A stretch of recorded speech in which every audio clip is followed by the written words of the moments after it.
The following program deals with a controversial subject. The theories expressed are not the only possible interpretation. The viewer is invited to make a judgment based on all available information.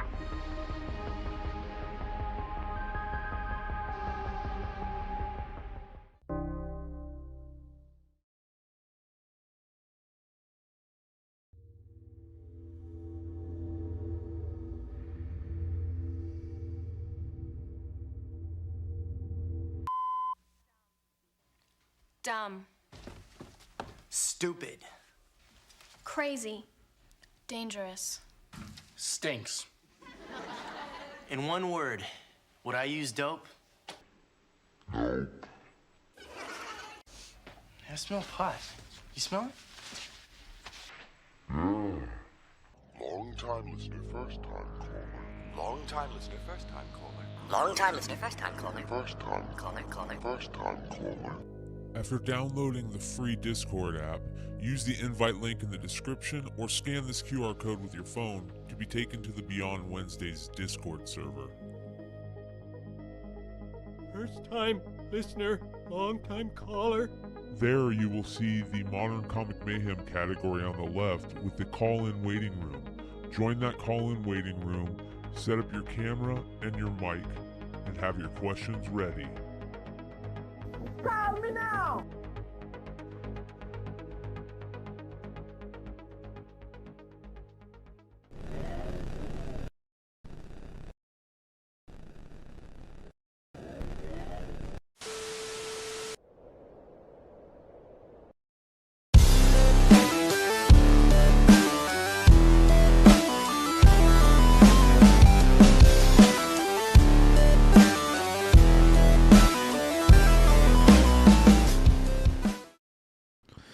What's going on, everybody? Welcome to another Saturday night, starting earlier than normal. We're going to try and do a 2-hour show tonight. We'll see how that plays out. Early or on time? I'm confused now. Yeah, right. Earlier on time. Yeah. Both. Yeah. But yeah. Thank you for everybody that's in the chat. 20 live to begin the show. Shout out to Blind Adam, what's going on? Awesome Sauce Radio. Tombs in the house. Chad Cave, what up, brother? Brad Selden, Esquire. And, of course, Rob Biller, what up, homie? Luis Mendoza in the house. We appreciate you guys hanging out with us at the beginning of the show. I also want to remind everybody, you can always call in, you guys. The call-in lines are open, as you guys can see. What is going on with... There we go. The call-in lines are open. And you guys are more than welcome to give it a shot if you want to call into the show and let us know. Yeah, I was hoping Brad Sutherland was gonna hang out with us until the intro of the show. I gotta fix. Let me see here. I gotta fix. This is the MCM layout. Let's go to this and fix this. Dude, StreamYard is advancing on some pretty amazing levels. I have to say. Let's go this. MCM side. All right. Dang, which StreamYard account do you have? Because I see all the different extra layouts and stuff like that. Yeah. Other shows on other channels I have controls for doesn't have that. Bro, you should. Do you see the edit thing on other channels? Does it give you the little edit bar on other channels? Let me check actually. Because if it does, you have to edit the stuff yourself, basically. Oh, really? Okay, so it's just something you have to add in. Yeah, but it's totally worth it, dude. It's bad. Okay, yeah. I'm just gonna jump into a meeting room somewhere else and then see if it's all there. Yeah, dude, it's sick. It works very well. But yeah, you guys, the Discord is open. Of course, we've got the call-in live. If you guys want to call in and let us know, how if you want to tell us how much you think your pogs are, we're willing. Shout out to our pog collectors out there. Also, there is show segment ideas. If you ever guys want to give us some topics you guys want us to check out or want to chat during the live show, we have a current live show chat that if you guys, during the show want to drop any links of something we're talking about and be like, hey, it's in here, check it out. Adam says Discord is difficult. Discord is not difficult, but I bet you it is if you're blind. That's for sure. Also, you guys can show me cool new artists for our art spotlight section, and everybody's favorite drama alert topic segment. So drama alert this today won't be about collectibles as much as it's about a band we all know from our childhoods or our teenage years, and we'll get into that. But there's also, for all you guys, I got butterflies. Yeah, I know, right? So for everybody out there that is listening live, you guys catch the 3-song intro every week. If there's any tunes that you want me to add to the playlist, you guys can drop some suggestions in the pre-show music suggestions tab. And if it's something that I enjoy, I will throw on the playlist. If you guys want to check out the Beyond Wednesdays Spotify playlist, the link is below. And then, of course, there's the after show lounge and hangout chat, too, that we've been playing around with a lot lately. So make sure you guys go check out the Discord. The link is below, and it's a lot of fun. It's not tough to learn. I think the best way to explain how not tough it is once Chad Cave finally figured out all you had to do was change from push to talk to input, like normal for your voice. He loves it, and he tells us every time how cool the Discord Hangout section is. So even Chad Cave can figure it out, and that means everybody else can too. So shout out to our boy Chad Cave. We're starting off with 2 questions right off the bat before we really get started into things. First question that's pretty simple. Why haven't you played Brad Selden's suggestion? What's Brad's suggestion? Let me go take a look. It's a simple answer. Did you see how many notifications Bryan had? Oh, Denzel Curry. Right. I love Denzel Curry. I love this song Ricky too, Brad. I will add it to the list. It's one of my favorite hip-hop songs. I'm a big Denzel Curry fan. Go look for his comic book. That's a tough pickup also. So, Brad, it is going to be added to the list. Next question. All right. Boom Reviews. Who thinks Spider Boys is the next big thing? Not me. Not me. I didn't invest into it. I don't feel bad that I missed it. And to answer it simply also, like, how long is this spider character going to live? Yeah, just think about all the other ones like that came out recently and then didn't last more than a flavor of the month situation, right? Yeah, I'll probably kill it off in the next 2 months, and then come back in a year later for a miniseries. What if Spider-Boy takes off his mask and it's a she? Not only is it a she, it's Kamala Khan, and they've been faking it the whole fucking time. The character had a name in issue 7. I don't remember the name, but I'm pretty sure it was the guy's name, if I'm not mistaken. Well, we'll see. Yeah. Yeah. Keith says he can't focus on Spider-Boy because he's overcome with Kamala grief. I don't blame you, bro. I don't blame you. So. We'll get more of the origin story in Edge of Spider-Verse 3 or some shit like that. Yeah. Are we? Is that what they're saying? Yeah. I'm pretty sure. Here, we'll ask the resident spider expert. What's going on, Nate? What's up, boys? How are you doing? You got some buzz going on there. Yeah. Yeah. I wonder if you had the correct mic selected. Yeah, check your mic. It's been a while since you're... It's been a while.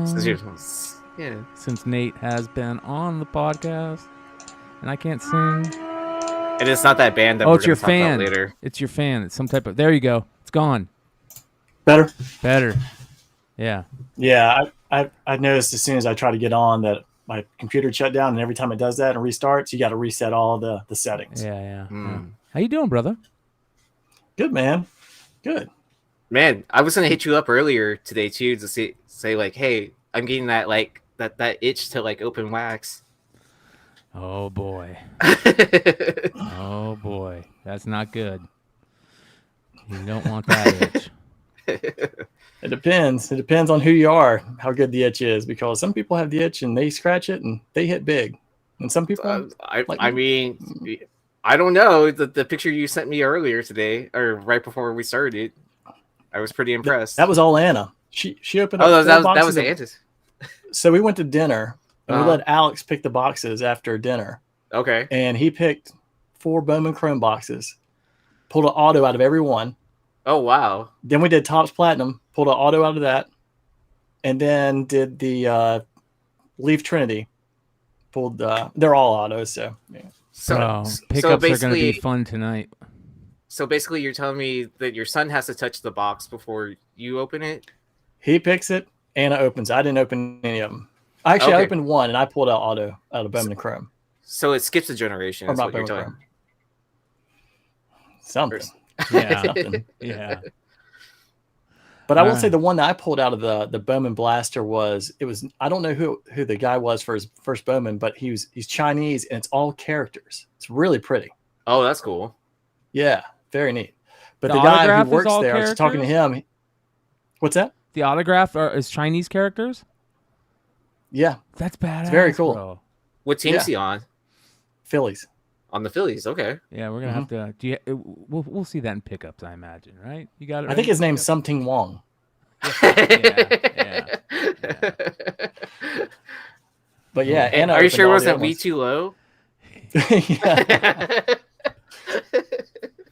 And we did try the box of Inception just to see. Oh, for Victor? Yeah. Did you see Pac-Man opening those boxes? I did not. Dude, he had 3 rounds of 20 packs, so multiple cases of him. He's gonna keep on opening packs until he hit Victor, because each pack is $200, right? Yeah. Because I've got a buddy I was talking to, and he was like, I'm just waiting to see how long it goes before no one really pulls any of the big Victor cards. Then I'm gonna buy them and just kind of sit on them because I want to see the price go up, and sell them. What, so well, do you buy the Bowman U one or do you buy the Inception one? I mean, because the Bowman U one's going to be a redemption. Yeah, you go Inception. God, redemptions. I know. Yeah, right.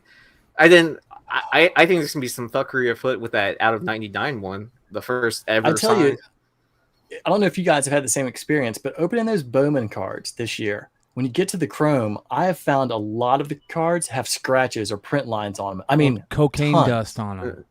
Yeah. Yeah. Because we pulled a Kamar Rocker, and I was like, oh, it looks great. And then I was like, oh, man, wait a minute. You start seeing the print lines. I was like, damn. How many of the spotlights did you pull? I've only pulled a couple spotlights, but none of them are refractors or none of them are numbered. So I got Drew Jones and Brent Beatty and a few other folks. But there's refractor ones. I got to look. Are there refractors? I saw on eBay people had them listed as refractors.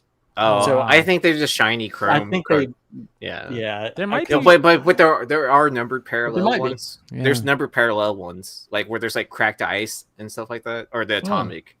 Well, atomic. Yeah. Well, we'll let the cat out of the bag just because I don't think it's gonna matter, and Yee let the cat out of the bag for me before the show, so I already picked up some. So now I'm worth about letting the cat out of the bag. But for all you guys out there, Bowman mega boxes are available at Target for pre-order. Oh, let's try the app right now. Check in the private chat. Okay. Nate. Here, I'll put the link in again for the private chat because he joined. Okay, nice. He joined after us, right? Yeah. So there it is. Look up 2023 Topps MLB Bowman baseball trading card mega box. They're $44.99, and you can buy 3 at a time. And I don't know if you can buy more than 3 buy 3 at a time, then come on tomorrow and buy 3 more. We'll find. Yeah, I don't know what the time difference is before they cancel your order. I imagine if you sat there and put, 3 orders in within 5 minutes, they would probably cancel 2 of those. Yeah. But if you wait 12 hours or something like that, I don't know. Well, we'll see. Hopefully you guys pick up some and Man, it's $5 cheaper than last year. Jeez, $45 a box, dude. for basically still... 2 packs. Yeah, I was gonna say for 2 packs, right? Because that's all that matters in these boxes are the 2 mega packs, and there's 5 cards per pack. So 10 cards. I think I still have a stack of like Bowman mega packs I haven't opened because I just know that there's not gonna really be anything in there. What? Because you can't. Can you even pull the Chrome first out of the base packs? Yeah, you can pull. That's all you can pull out of the base packs are Chrome first. Okay. Chrome and paper. So you get Chrome and paper, but no parallel hits and no auto hits in Mega Box regular packs. The only parallel and autos that you can get out of Mega Box packs are the 2 special Mega Box refractor packs. So, Mojo Refractors. I just got my 3 boxes. There you go, brother. I'll see. Yeah, so that's for everybody else out there. You can thank your boy Yee for that one. Oh, well, I'll give out the shout out to Brad Selden because I think he's the one that dropped it in. Well, the there we go. Shout out to our boy Brad. Yeah. Brad's the OG. Yeah. Some more interesting stuff that I saw this week. Check this out.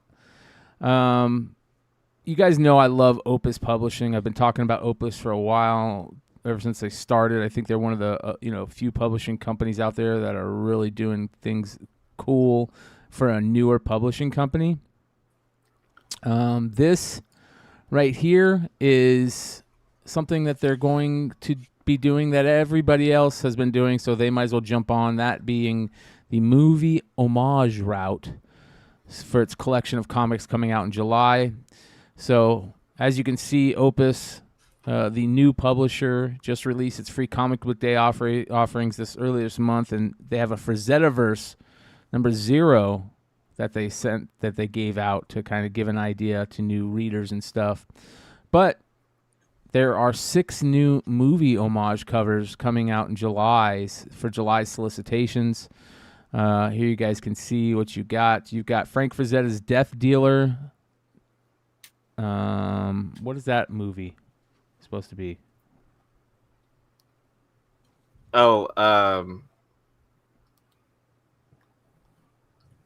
crap. It's an Arnold movie, isn't it? Conan? Yeah, supposed to be Conan. Is that Conan? That's probably Conan. I'm so like with Opus. I'm surprised they didn't do a Molly Hatchet for Zeta. Yeah, well, I mean that would have just made sense, right? Yeah, we'll see. Yeah. Here's another one, Mothman with a Fly movie homage. I love the Mothman, cool. the Frazetta Mothman character. I want the OG one.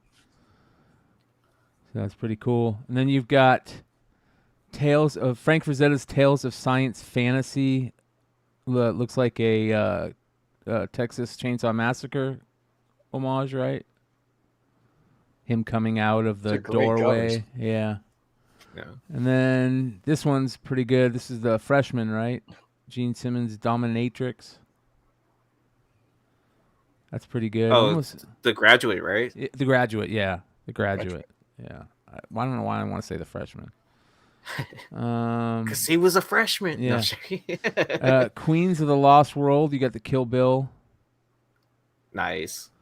And then Within Temptation. This is the old school 1930s or 20s movie that.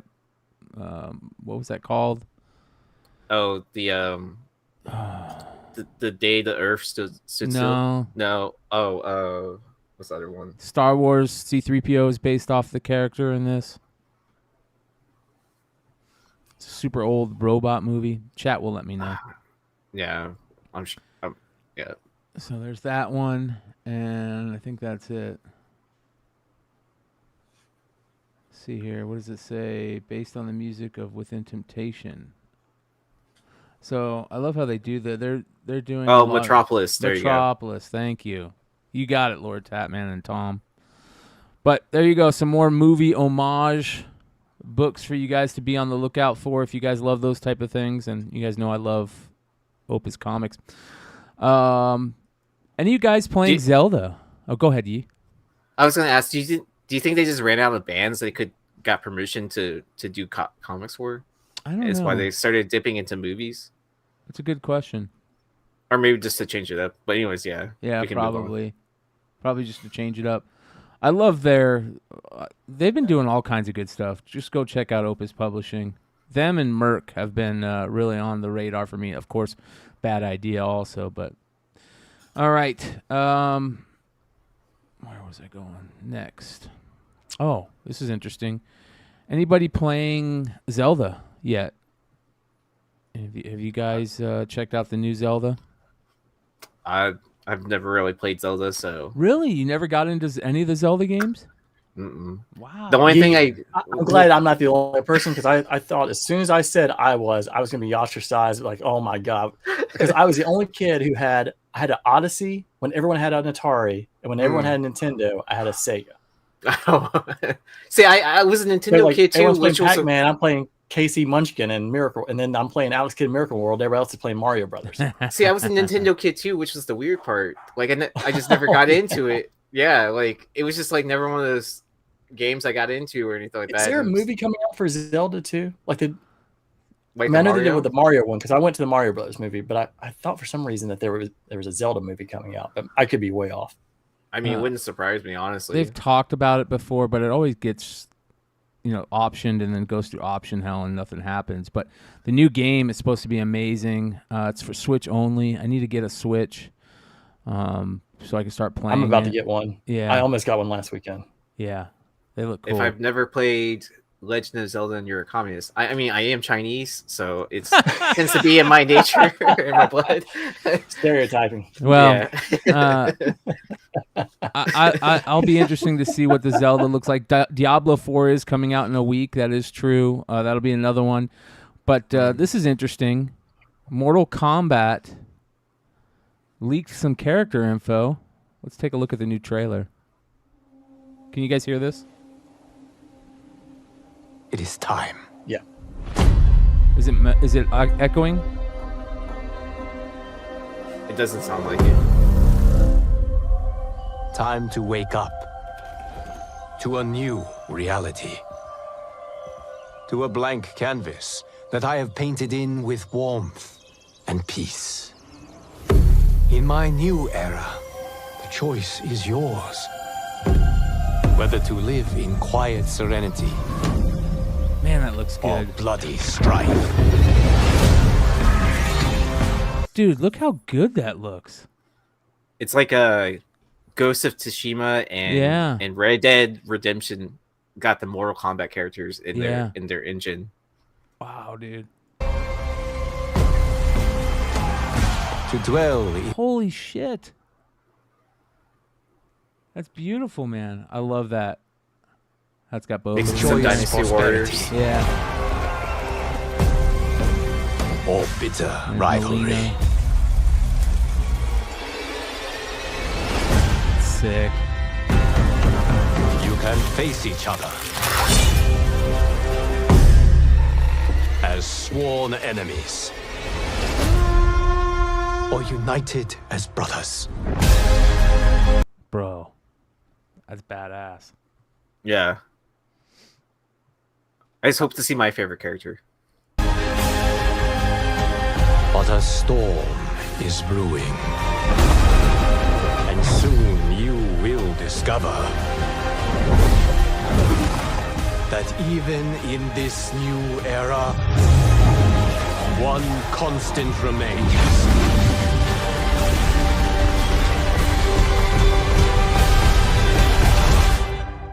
There is always something worth fighting for.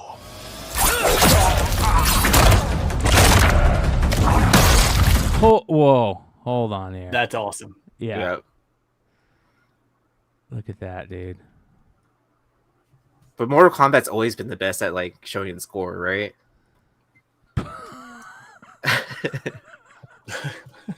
There's something worth fighting for. Blood and guts. Gore. Oh, bro, Shang Tsung, dude.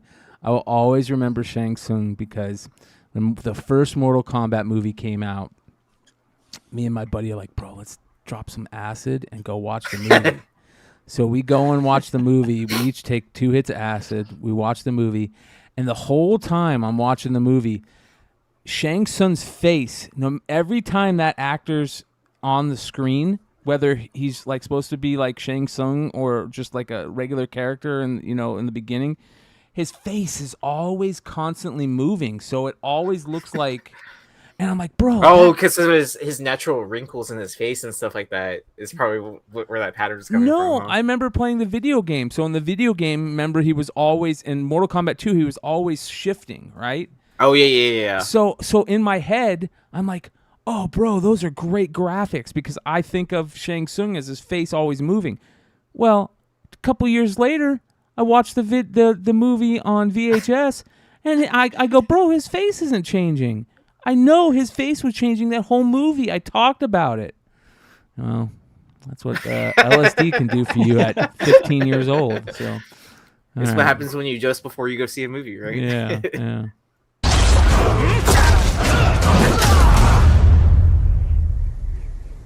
You have chosen to defy peace. Then you have chosen war with a god. That's badass.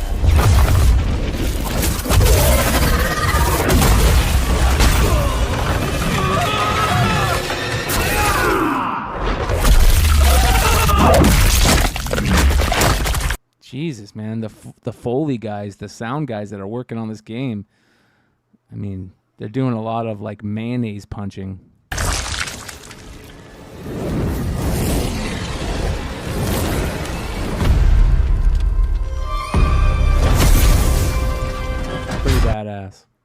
Pretty badass. So the big thing about this, though, is we've got the characters, Liu Kang, obviously, right?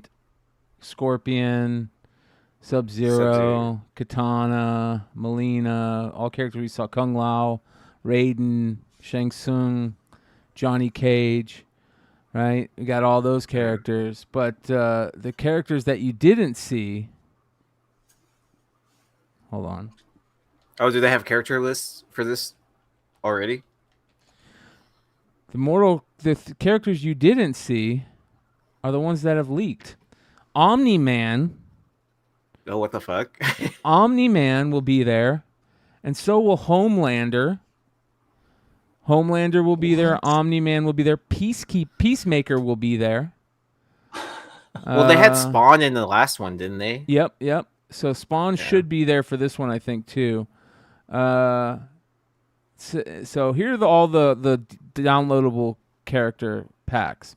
Quan Chi, Omni-Man, Ermac, Peacemaker, Takada, Homelander, Tremor, Johnny Cage, Chameleon, Movado, and Farah. So that's pretty interesting right there. Conan is rumored, which is awesome. That would be kick-ass to see Conan. What else is there? Conan is potentially joining.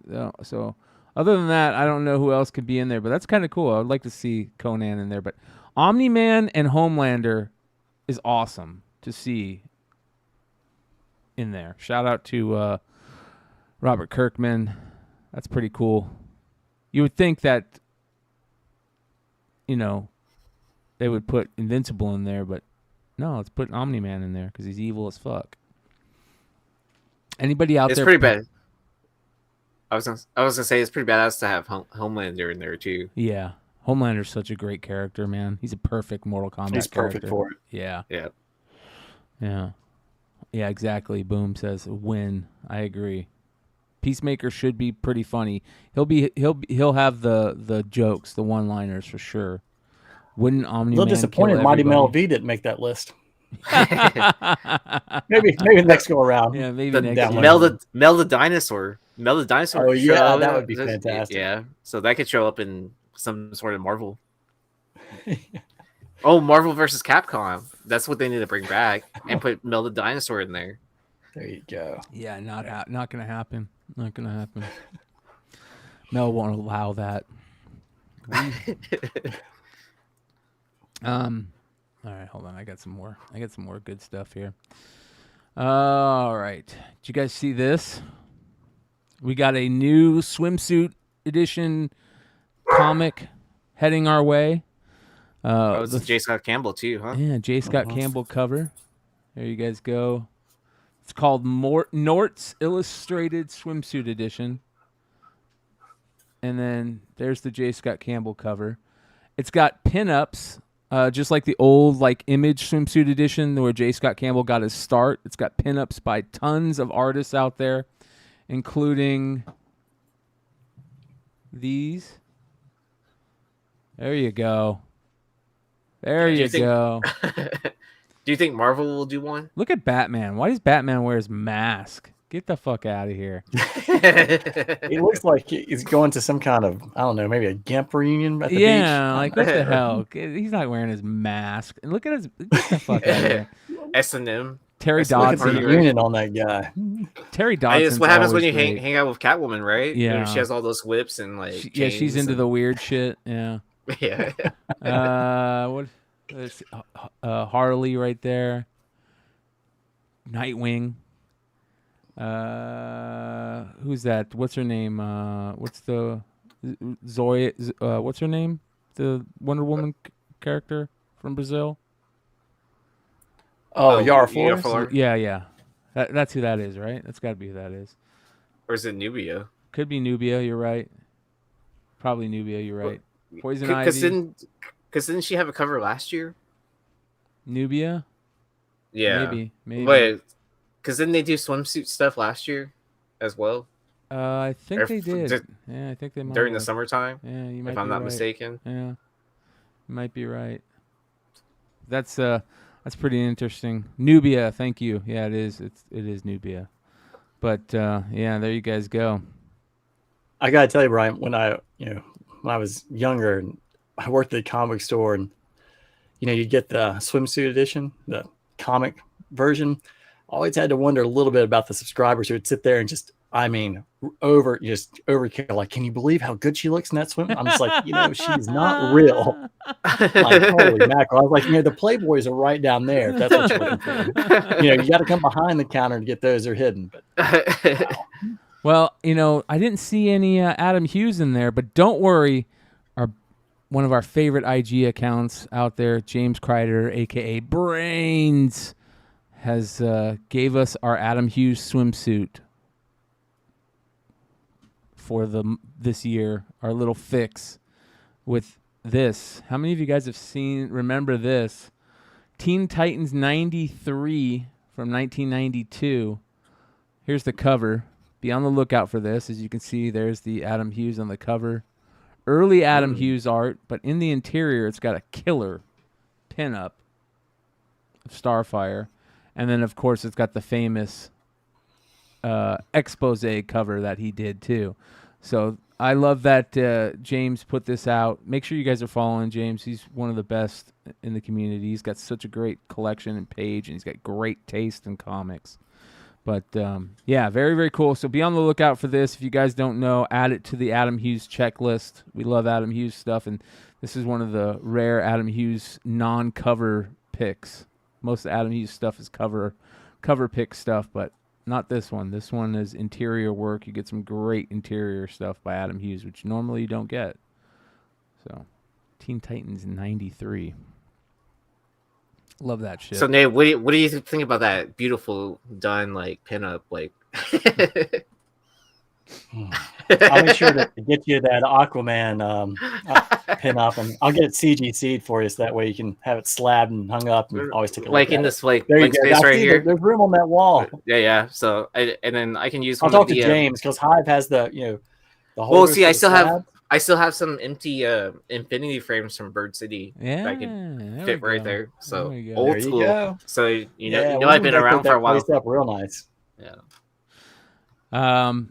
We've been talking, I think, about Serpent City for a while, joining MCU, right? And then there's all those rumors out there for that going on with Serpent City right now. And we've got a Seth Rollins sighting on the set of Cap 4. There you guys go. What do you guys think? think we're gonna get a complete Serpent Society team, or just a couple characters? I think you get a couple of characters at first, but I mean, I think. Tell me if I'm wrong, but I remember the old Avengers books where they attacked the Avengers mansion, and they didn't kill Jarvis, but they put him in the hospital. Like, that would be a great story, but you know, I hope Seth Rollins is a little better Marvel actor than he is wrestler. Yeah. Considering his wife seems to be the man of the family. Yeah. I was really hoping for Henry Rollins.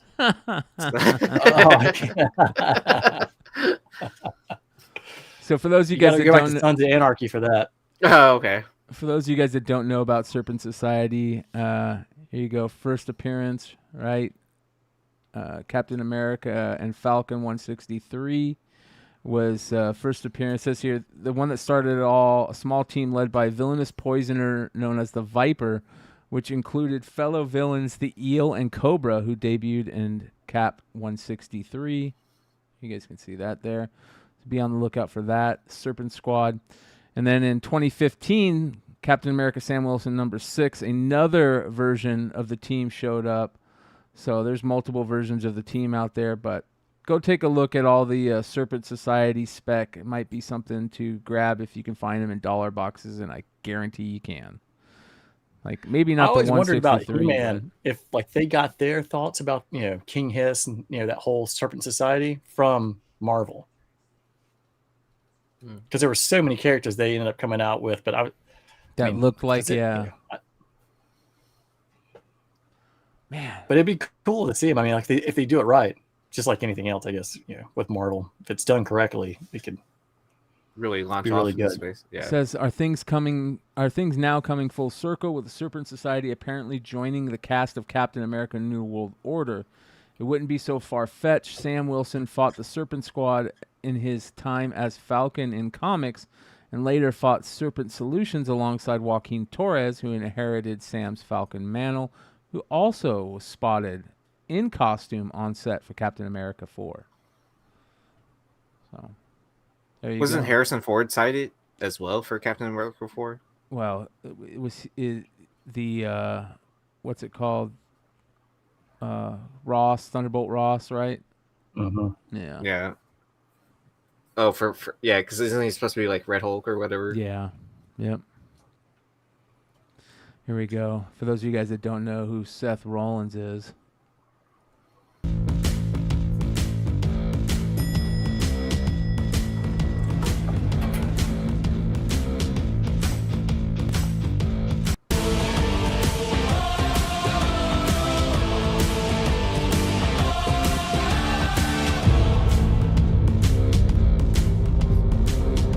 He really coming to WrestleMania like that? So he's the Joker of the wrestling? He was so much better with Dean Ambrose and Roman Reigns when they were all together. Then I don't know. I'm not a huge fan. Why do they block? YouTube is blocked.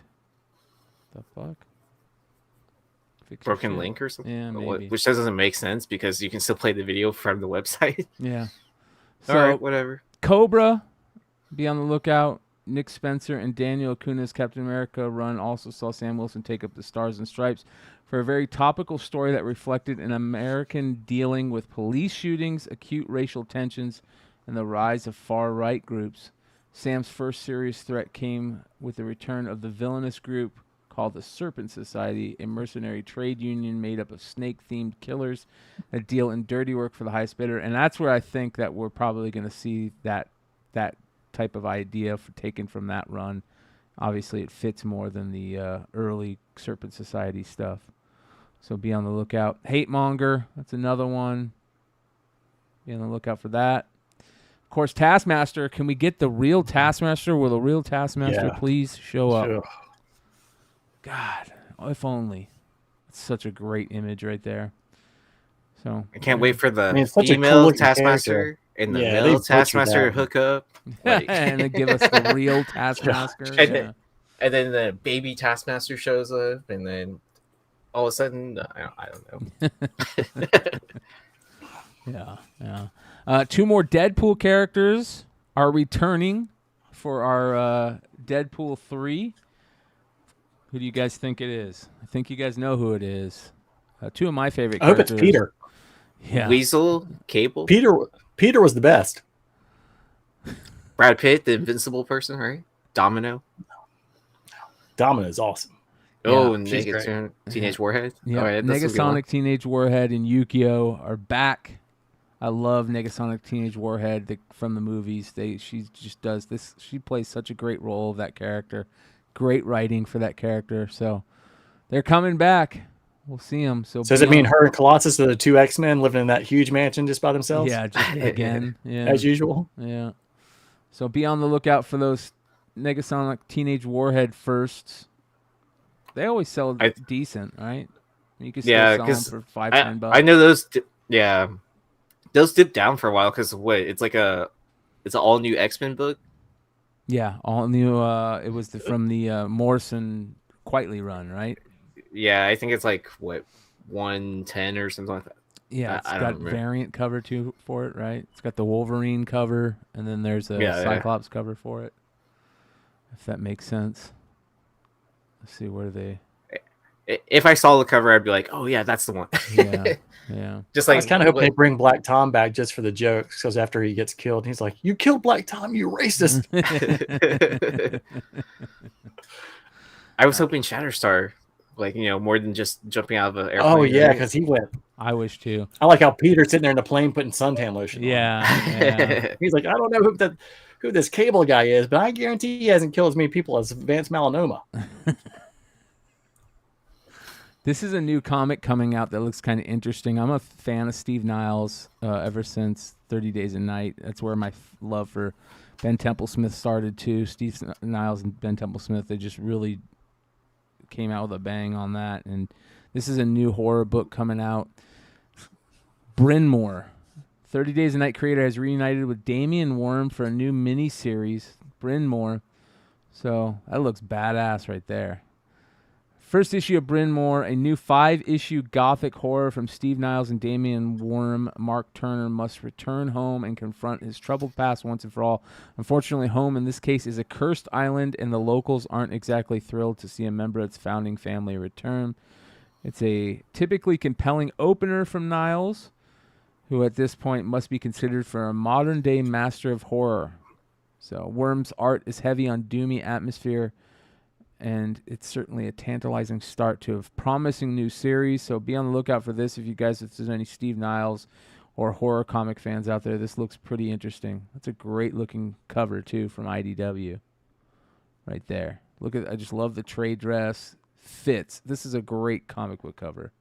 That's a great comic book cover. That's a great comic book cover. Looks just like the stuff JR is doing in Spider-Man. Yeah. Beautiful. Fucking JR. That is awesome. That is good, right? That's really sick right there. I like that one a lot. Any Steve Niles fans in the chat, let us know. We have 77 live right now. I need to go and take a look at comments from last week. I like that we can go back and read comments from our last shows. Let's see here. Let's go take a look at Wednesday night's comments. Shout out to everybody that commented on our Wednesday night show. Here's what we got. Shout out to 78 points of articulation. He says, Comic Book Palace is legit. For those of you guys that didn't see Saturday Night Show, we took a look in on a YouTube channel called Comic Book Palace, I think it's called. And it's such a great comic book rabbit hole. It's a comic store, I think in New England. And they just have cameras everywhere. And anybody that comes in, they talk to them. It's funny comic shop banner that comic book men wanted to be. So go check it out. I saw that clip when I watched the replay. I was like, this is the comic store. Like, yeah. Perfect example. That's it. Yeah. Heroes Reborn says, Red Hood, when NBA players sign their contracts, there's a morality clause. John Morant is in violation of that clause he agreed to when he signed the contract. And that is true. And look who joins us right in perfect timing. Our boy Hey, Hood. there's no birthday party for me here, bro. Is it your birthday too? It's Brian's birthday on Mayhem. Yeah. Oh my God! Is it your birthday, Brian? No. Happy It's, birthday, it's Brian. Josh's it's birthday. Josh's birthday. Oh, it's Josh's Oh, birthday? nice. Yeah. Yeah, it really is. Yeah. Who cares? We'll take a look in on our boy Josh here in a second.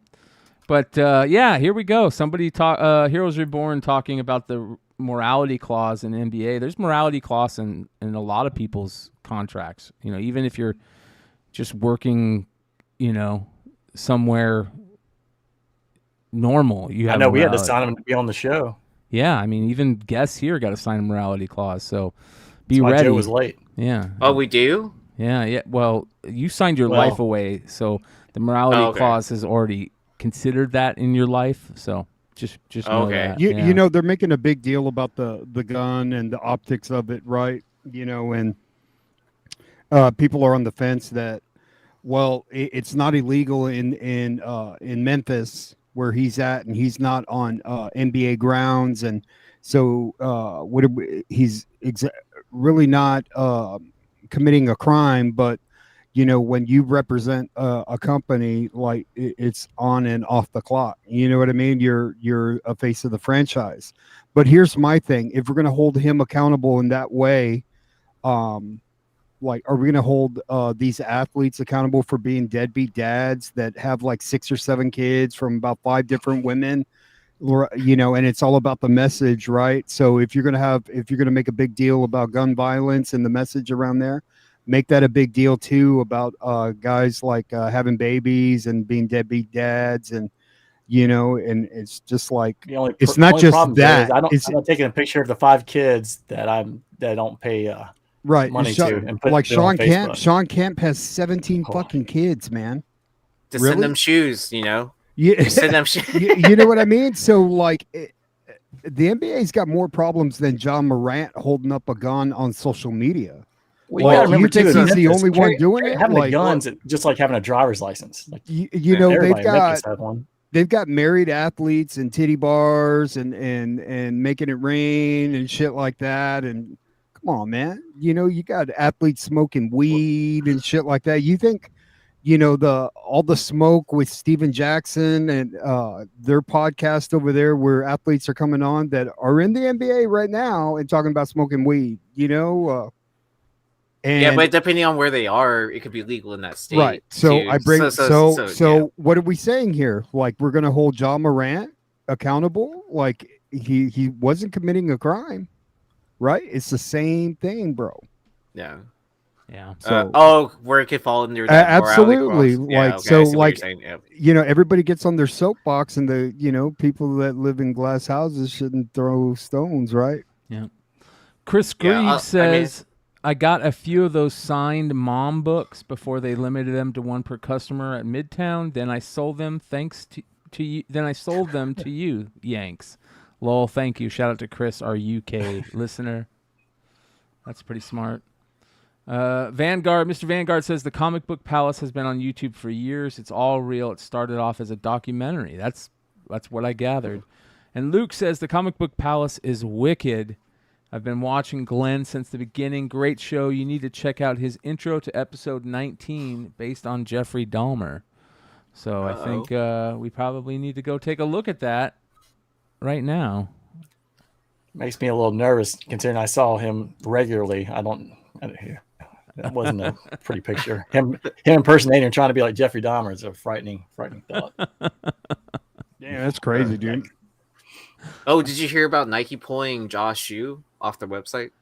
No. Oh, they did? Yeah. Damn, dude. They're gonna Kanye way his ass, dude. You know, Kanye West. All right, where's episode 19? Let's see here.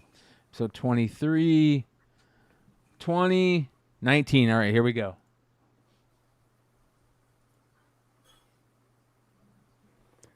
Yeah, that's what I'm saying, Lewis. Just because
boxes have been Bro, loved. he hasn't changed those boxes like the way he hasn't changed his underwear, bro. Well, we can fix that. So you just gotta flip him in and out, right? Yeah. Well, yeah. Yeah. Well, Man, it makes me want to go back to Houston with Dee and Nate, man. We're making a killing, dude. Your room's right down there, man. It's always open. Hey, dude, are y'all going to be able to get me that blanket, bro? I did call to see if the furniture plant's not making those anymore, but we're talking to Man, dude. So let me tell you, Nate's got this magic blanket, dude, in the guest bedroom. I swear to God, if I could have fit that in my bag, I would have taken it, dude. Jesus Christ, dude. I went to, like, I have a problem going to sleep, dude. I'm all wound up and everything, dude. I put that blanket on, dude. I was out like in 5 minutes, dude. And I woke up like, yes. He woke up all energized, calling me like, "Hey, where are you? Where are you?" And I'm like, I'm exiting the highway right now. Like, just remember, Nate lives an hour away from me. Yeah, it's not a quick drive. Yeah. No, and honorable mention to the pillows, bro. Those pillows were pretty dope. What Joe's really saying is, I'm not returning Anna's purse until I get that blanket. Yeah, man. That's fine. I still got to work. I'm Nate good with sent me that. a whole rack of books, man. I'm almost done with them, and I was like, "Fuck the purse." I can't not restore it for her. You know what I mean, bro? This is how you know it's a good comic shop when you see old school HeroClix boxes just hanging out like that, right? Or whatever that is next to that. And this, it's a support mechanism to make sure the box doesn't fall down. And the comics This is fall the only out. thing about these kind of stores that bug me is like when you really want to look through the back issues because you know they've got so much stuff. There's so much stuff on top of the boxes. Yeah, like you can't get to it all because it's just everywhere. Let's take a listen. But the reason why it's $6, it's a double cover.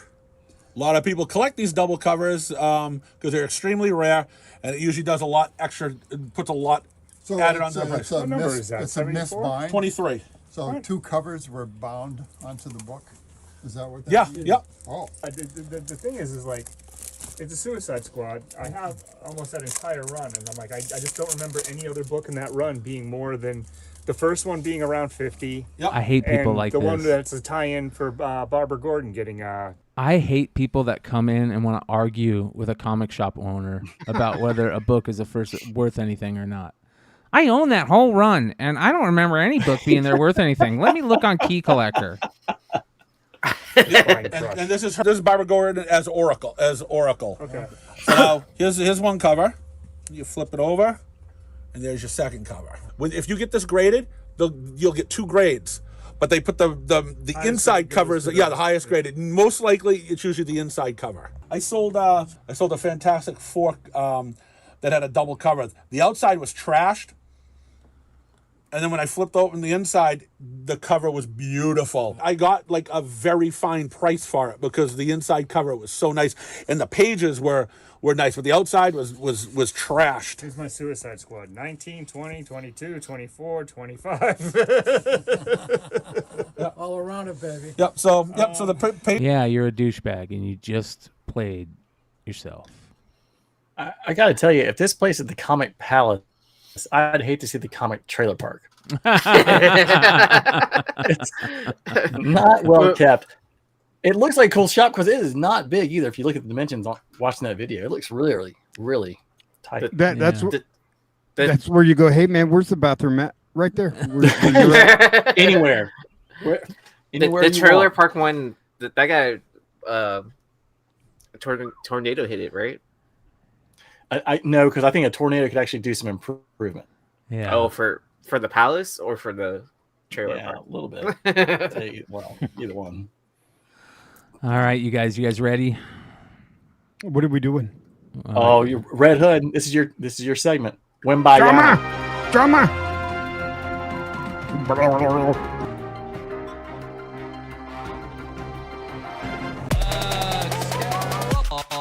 Into the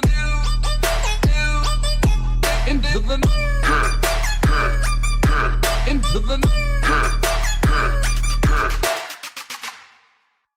Where's my snare?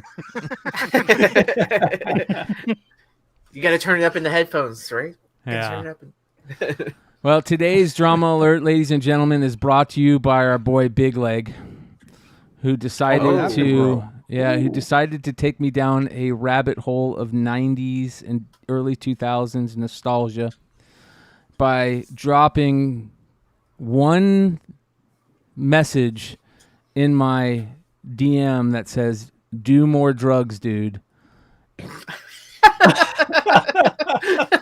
It says, "Do more drugs, dude," and it has a picture of our boy from Crazy Town.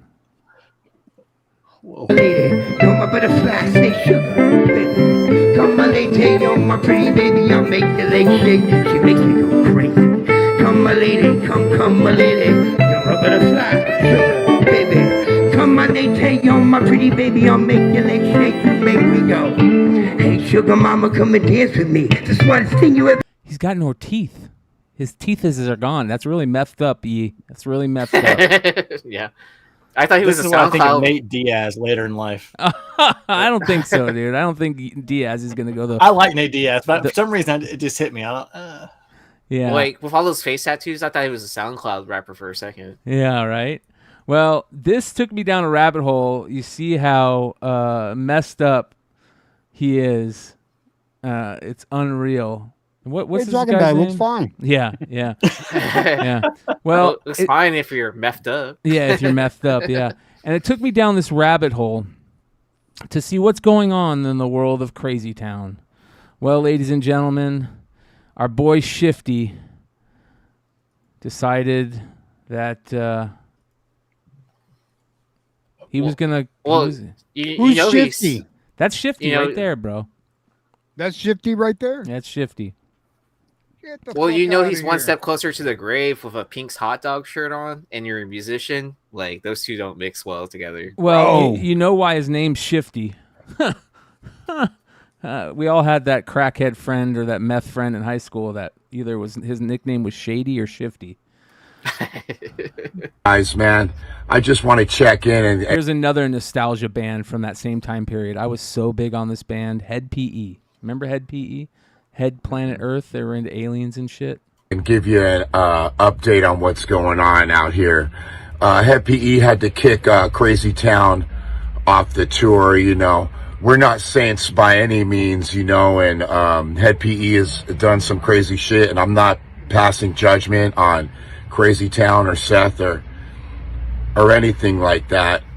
But whatever has gone on with us, we've always tried to, you know, come with a good rock show. And because of what's going on with Seth and Crazy Town right now, you know, Seth needs help. We can't just sit by while he's on the road battling demons to the death, you know. He needs to get off the road and deal with that shit. So you know, you've seen the video. If it was No, I haven't seen the video. What video are you talking about? Oh, you talking about this video? Where's my weapon? I don't have it. Band members fighting. You gotta love band members fighting. I've never seen band members get into it this bloody, though. You're gonna steal my money? You robbed me. I'm gonna find your kids like a bunch nigger. You robbed me. I asked you 20 times. Whoa! Disavow that word. You did not hear that word. Disavow. Did you put your hands on me? I don't have the fucking money, you bitch. You fucking grabbed me. I don't want to fight with you. I said I want to. I just beat your face bloody, but I don't want to fight with you. Give me your money. Kind of like Stephen Davis. And You're Michael my Osborne. brother. You're my brother. Help! Let me help my brother up. And let's see what my brother has to say about my kids. I love you. Why are you taking my money? So basically what I've learned from watching these videos is that Crazy Town stole Head PE's drugs on tour.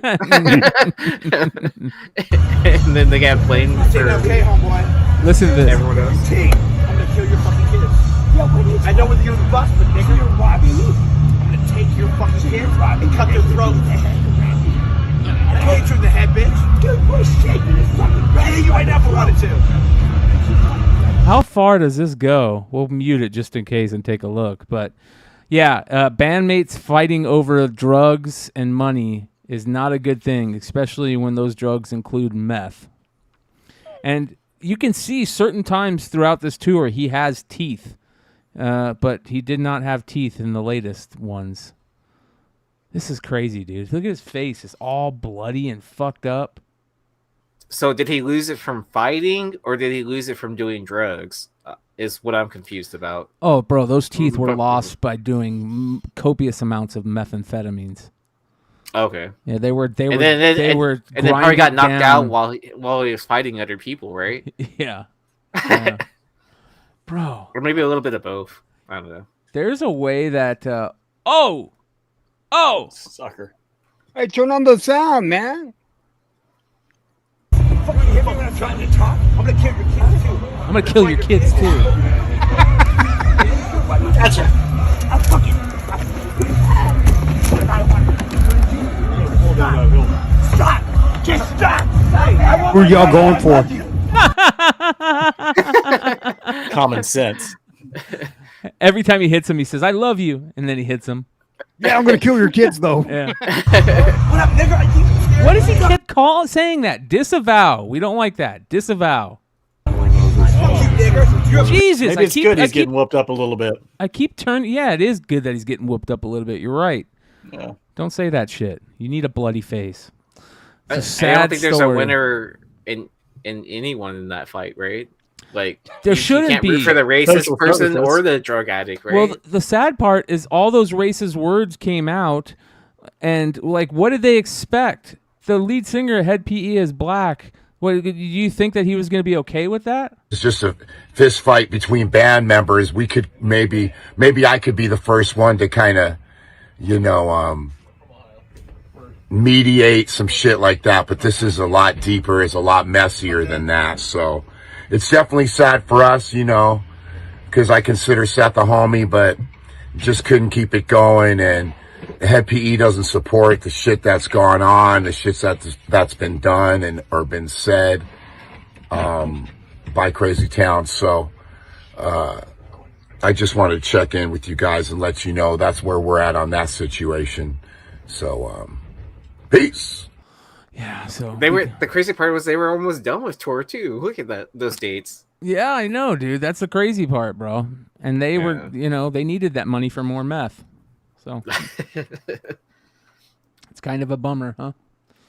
That's how you get all your new meth connections through tour, right? Yeah. It's stopping at all those like cities, all those truck stops on the way there. Well, hey, listen, you guys, don't just think about truck stops when it comes to meth. There's also problems with meth and connections at for Facebook sales and Craigslist sales, right? As you can see from Nick Talking Spit on his IG post, he says, "Don't lowball me. I know what I got." And he posts this.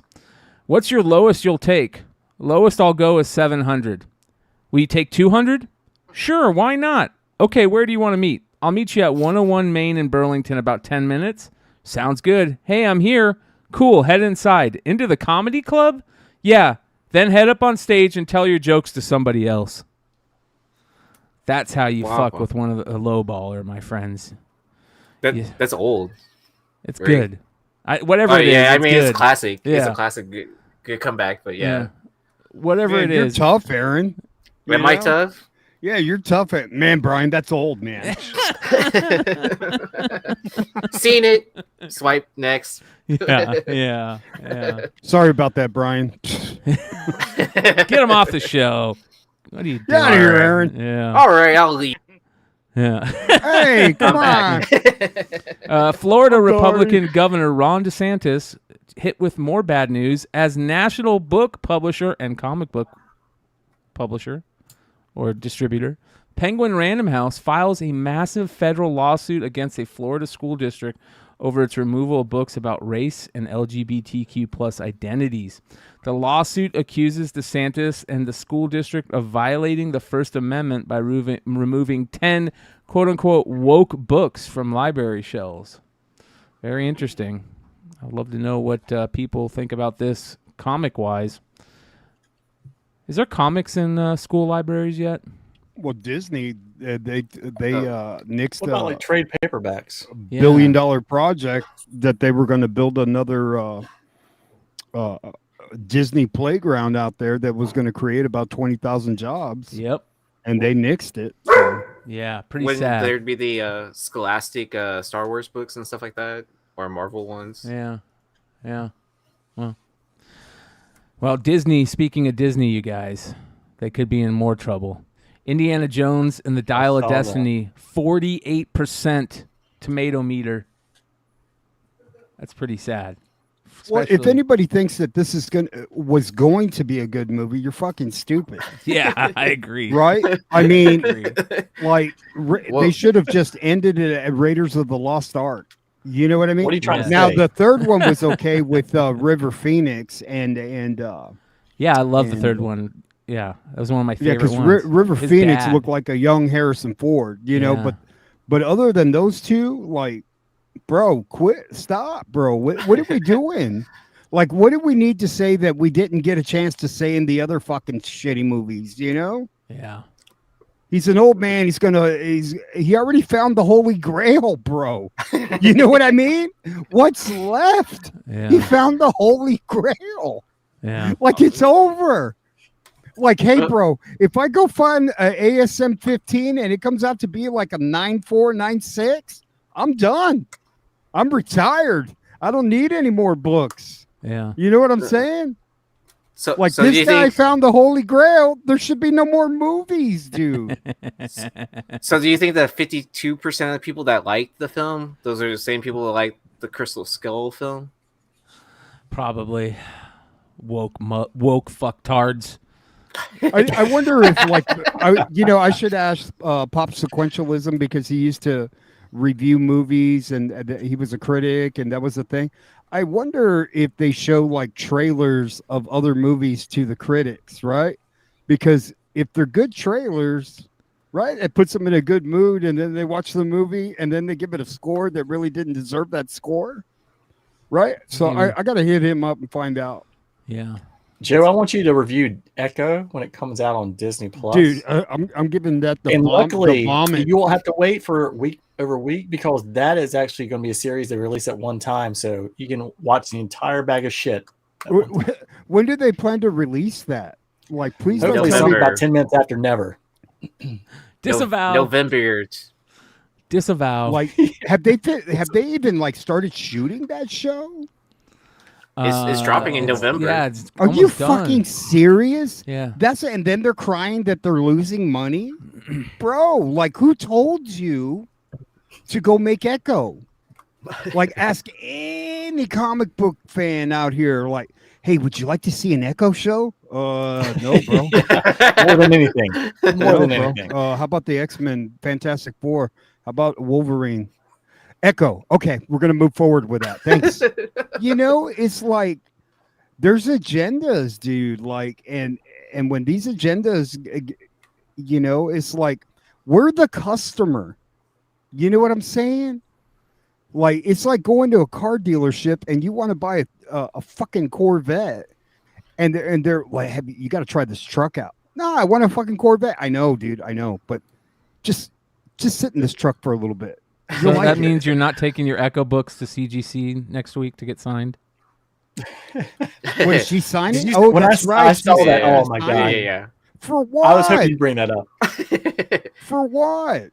I'd much rather have I think somebody they're pro that bono. I think stapled they're the book free. together and get their autograph. It's because CGC partners up with what's that company, Aces or whatever, that they do all the celebrity signings. Yeah. Hey, bro, how much is she charging, dude? How much is she charging? I think it's like $125. Bullshit, dude. $25, dude. $125. Like, they're having a con here, dude, and, Yeah, and fucking Rudy I'm Rudiger not from paying. fucking Notre Dame. from the Goonies is going to be here, dude. Like, I would pay more for that than Echo. Get me $125. from, Sandbox. Like, what have you done? What How are about you gonna Melinda's charge Comics, bro? $125? You haven't done shit. What about Melinda's Comics? I mean, how much is she charging?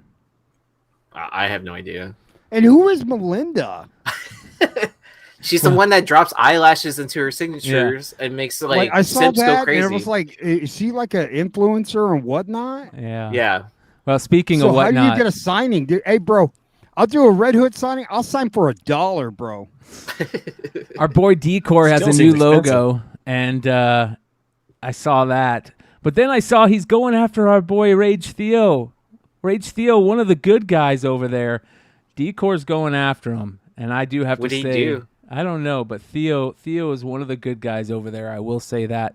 I disavow. Rage Theo is a good guy. Yeah, I'd say the time he was on here, he seemed like a really cool guy. Decor I've says met him a couple times in person. Decor he's says pretty chill, laid back.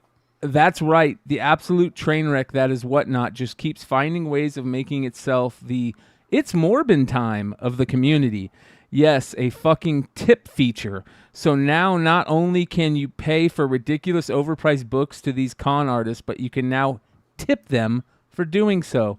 Grown-ass men making it rain for other grown-ass men without seeing boob or nip. Next feature is Whatnot OnlyFans. So I guess that's what he's going after them for. Our boy Theo. Hey, man, I bet you there's a lot of people out there would sign up for Theo's OnlyFans. So, don't put that type of thought in his head. By the way, let's take a look at Decor's new logo. What do you guys think? My comment was, I didn't know Microsoft Paint still existed. So, Wow. A lot of people are giving him a shit because it looks like D-Door. But yeah, I don't understand why the C's backwards. Yeah. Because it looks like two D's. Yeah. He says that he's getting shit about it, but he designed it with his wife, so he's gonna keep it because his wife's gonna kick his ass if he doesn't. Smart man, Decor. Smart man. You're correct. All right, here we go. More Rage Theo heat from Decor. If a Whatnot influencer actually ever owned a shop, I don't think it would be stupid for a Whatnot influencer to buy a brick and mortar shop right now, but it is what it is. I do want to say shout out to our boy Theo. He is one of the good guys. Make sure you guys go check out Comics and Chaos. I think it's Chaos and Comics. Him and our boy Phil doing good things on YouTube. But I know I did see our boy Theo and a couple other people on Whatnot this week take part in the Whatnot Slab Extravaganza Mega event. Did you guys see that? What did you guys think of the Slab Mayhem that's been going on Whatnot? As you can see, Whatnot says, who's ready for this weekend's lineup? Whatnot Slab Mayhem sale just around the corner. Drop a slab you're hoping to see this weekend. Look at all these people who are selling slabs this weekend. Do you think that any of these people, or how many of these people do you think are actually going to make profit off their slabs? Or how many of them do you think are going to cancel because two people show up to their sale and Steve Horn is out there just buying up everybody's books at 75% off like the G that he is? Because that's what's happening. I'll tell you, Big Leg probably make a profit because he finds books and he presses them and he gets some slab. I would say so, but our boy Big Leg canceled. Canceled. No shit. He did. Yeah, because he was supposed to be on yesterday? Yeah. Right? Yeah. Maybe he saw everybody else not making any money and decided, this isn't the way to go. I always thought it was weird to have 10,000 people sell Star Wars books on a weekend and sell Star Wars books that weekend. Like, you should be selling something the exact opposite of Star Wars of that weekend. And everybody that's selling slabs this weekend, unless you're part of the golden circle at Whatnot, and Whatnot's going, hey, even if you take a loss on it, we'll reimburse you for the loss, then you shouldn't be selling slabs on Whatnot that weekend. So, it's interesting. Eric Hurd says, oh, go ahead, Yi. I mean, if you're a business anyways, and you sell things at a loss, that's a write-off anyways, instead of getting reimbursed, right? Yeah. But whatever. What do I know? Well, I guess the only thing is there'd be caps on the write-offs, but my question is, like what you're saying, Brian, if they're going to reimburse you on like the gap on the spread of what you lost, shit, if I told them, I'd start making up numbers. Oh yeah, I paid this for that, whether or not I did, and just start throwing them out there and just they're probably going off as of much as I can. They're probably going off of GBA or last fair sold, market value, and then whatever it sells at in the Whatnot show, they'll match to the last sold or something like that. When Whatnot first started, and they reached out to everybody that they reached out to, one of their selling points that they were saying to people is, hey, if you decide to put up like $1,000 slab and it sells for $500, we'll reimburse you that extra $500 if it doesn't sell for it. But if it sells for over $1,000, you can take that money. So it was a win-win, right? How many people do you think they do that for now? Well, because I remember that because it was during a slab sale like this event, and then they ran out of money that they could guarantee to people within the first day. Or like within the first like 5 sellers or 6 sellers or some shit like that. Because I gotta think, if you're doing that, here I'm gonna put my 8.5 Thundercats 23 slab up for sale. Like if exactly stuff like that. Well, that should be $1 I'm just million trying to get rid of. comic though, right? So there's only one guy that knows how to sell slabs on Whatnot, and that's Kalen, because he's had that business model. He's had that business model, and he slabs everything, and so there's something for everybody whenever he does his show. And he, like, because he slabs everything, he ends up having like rare newsstand books and just books that you don't see that are slabbed. Like there'll be a book that it's a great cover and only 3 of them are slabbed. You know what I mean? So like he's got the best strategy, and he's been doing it so long, like he knows how to do it. To stay profitable. Well, like you have a show like that, and like you're gonna get killed, especially like you're throwing all your there's only a certain amount of money, right? So if you got one guy that he's only going to spend $300, and he tunes into one seller, and he spends his money, like the other people selling slabs, they're not going to get his business. Well, I am going to say this. Listen, we love the Whatnot app over here. I mean, at least I do, and I talk about how great the app is.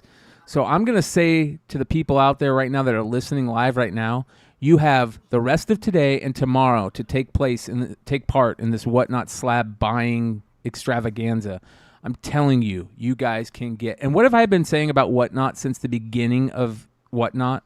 I've been saying you go there to buy stuff. You go there to buy, yes, and then resell it on eBay. For double. The best at doing this, I keep on bringing him up, our boy Steve Horn at My Bargain Comics. I bet you he spent $5,000 this weekend buying up $10,000 worth of slabs on this Whatnot sale. So I know a lot of people think Whatnot sucks ass, but not for buying, you guys. Not for buying. Go make some money and buy some killer books. Mrs. Horsecock. So, Brian, I was watching a hockey card show on, I think it was yesterday, and a guy had a stack of hockey cards. They're all autos, and they've been, I can't remember the service, but basically you had to pay like $5-7 to get them verified, and they've got a sticker on them.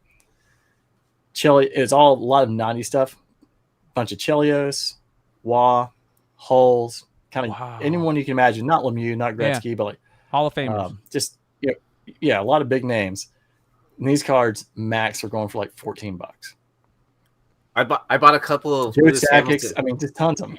I bought a couple of Lewis Hamilton PSA 9s for like $40 a piece, like Sapphire and then like the Ray Wave, black and white. And I was like, I know they're just his car cards or whatever, but like no one gives a shit about those. But he is on the picture of that card, and I was like, dude, this is like the Michael Jordan of like F1. Yeah. So, wow.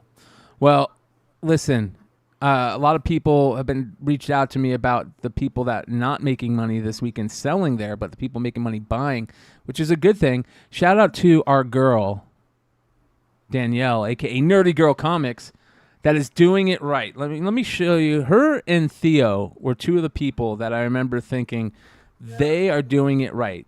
They're part of that quote unquote, you know, I don't necessarily consider them part of the golden whatnot circle anymore because I don't think that they're liked as much as the other people, but, you know, by the whatnot Illuminati. But she put this out.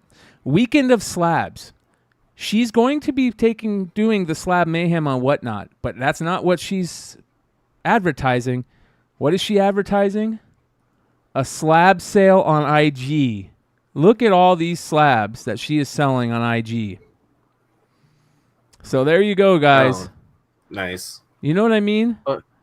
Well, I thought that was interesting too to see the, I guess the Whatnot Illuminati like starting to pop up more on Instagram Live. Yep. Like, cause like, what's his name? Jeff, Golden Age Guru. Like, Yep. he I was just curious to see what he was selling on IG. I mean, I know they used to do it back in the day or whatever, but it's just kind of funny to see him start back up again. Yeah, that one was really cool from Nerdy Girl. The Jack Kirby verified X-Men one. Yeah, amazing, dude. on the first page too. Yeah. So $7,000 on this. Let's see, did anybody claim it? Yep, Speedy Comics claimed it. Boom, right there. So I mean, she's just making a killing, not on Whatnot, and that's smart. That's smart. Sell on all the platforms.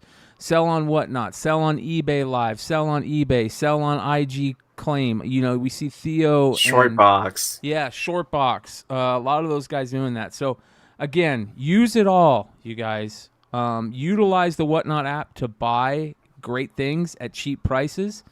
Utilize the other apps to sell at a higher, you know, rate than market value, higher than market value, or at least at market value. You're not going to get. I know the big books market I've value. sold, they've all been on IG. Yes, yeah. You're not going to get market value on Whatnot anymore. Just being a regular seller, you have to utilize all the other platforms. And you remember what a lot of us have been saying: the place to buy books, Whatnot; the place to sell books, eBay. Do not sell slab books on Whatnot. You'll never do well, in my opinion, selling slab books on Whatnot the way you can. In the peak, in the height of Whatnot, like when it was still growing and stuff like that, you know, I was selling slabs at higher than market value, but then like, I mean, like for well-known books, right? Yep. But if it was something that no one gave a shit about or whatever, you were lucky to make your money back. Yeah. Yeah, for sure. Well, it's very interesting, and we're going to keep an eye on all that. But remember, you guys, you got 2 more days to make some great buys. I'm telling you, you will find some great buys over there. So be on the lookout. That is our favorite Drama Alert segment this week. If you guys have any Drama Alert goodies that you want us to cover, or if you see anything crazy going on out there, you guys can drop off links in the Discord under the Drama Alert section. So yeah, go check it out. Very, very cool stuff. That is comic book. Hey, what happened with that? You were talking about it in the top 10, the Ultra Box or whatever. Oh, so we're not done with Drama Alert, are we? Why do you got to do that? No, I'm sorry. Like you said you were going to tell me because No, you I'm were just talking giving- about it. I didn't even know what happened. I'm just giving you shit, brother. Let's go back into Drama Alert. Listen, so that's a great. I'm glad you brought this up. So I said I was going to hit up our boy Ultra on Hot 10 last night to try to get him on Drama Alert to talk about the whole Ultra Box thing.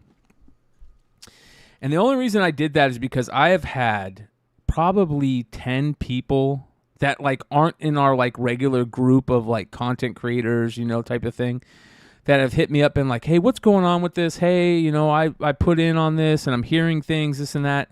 And it wasn't good for Ultra, right? It was things that you don't want to hear somebody say about one of your friends because you're like, oh, that doesn't look good.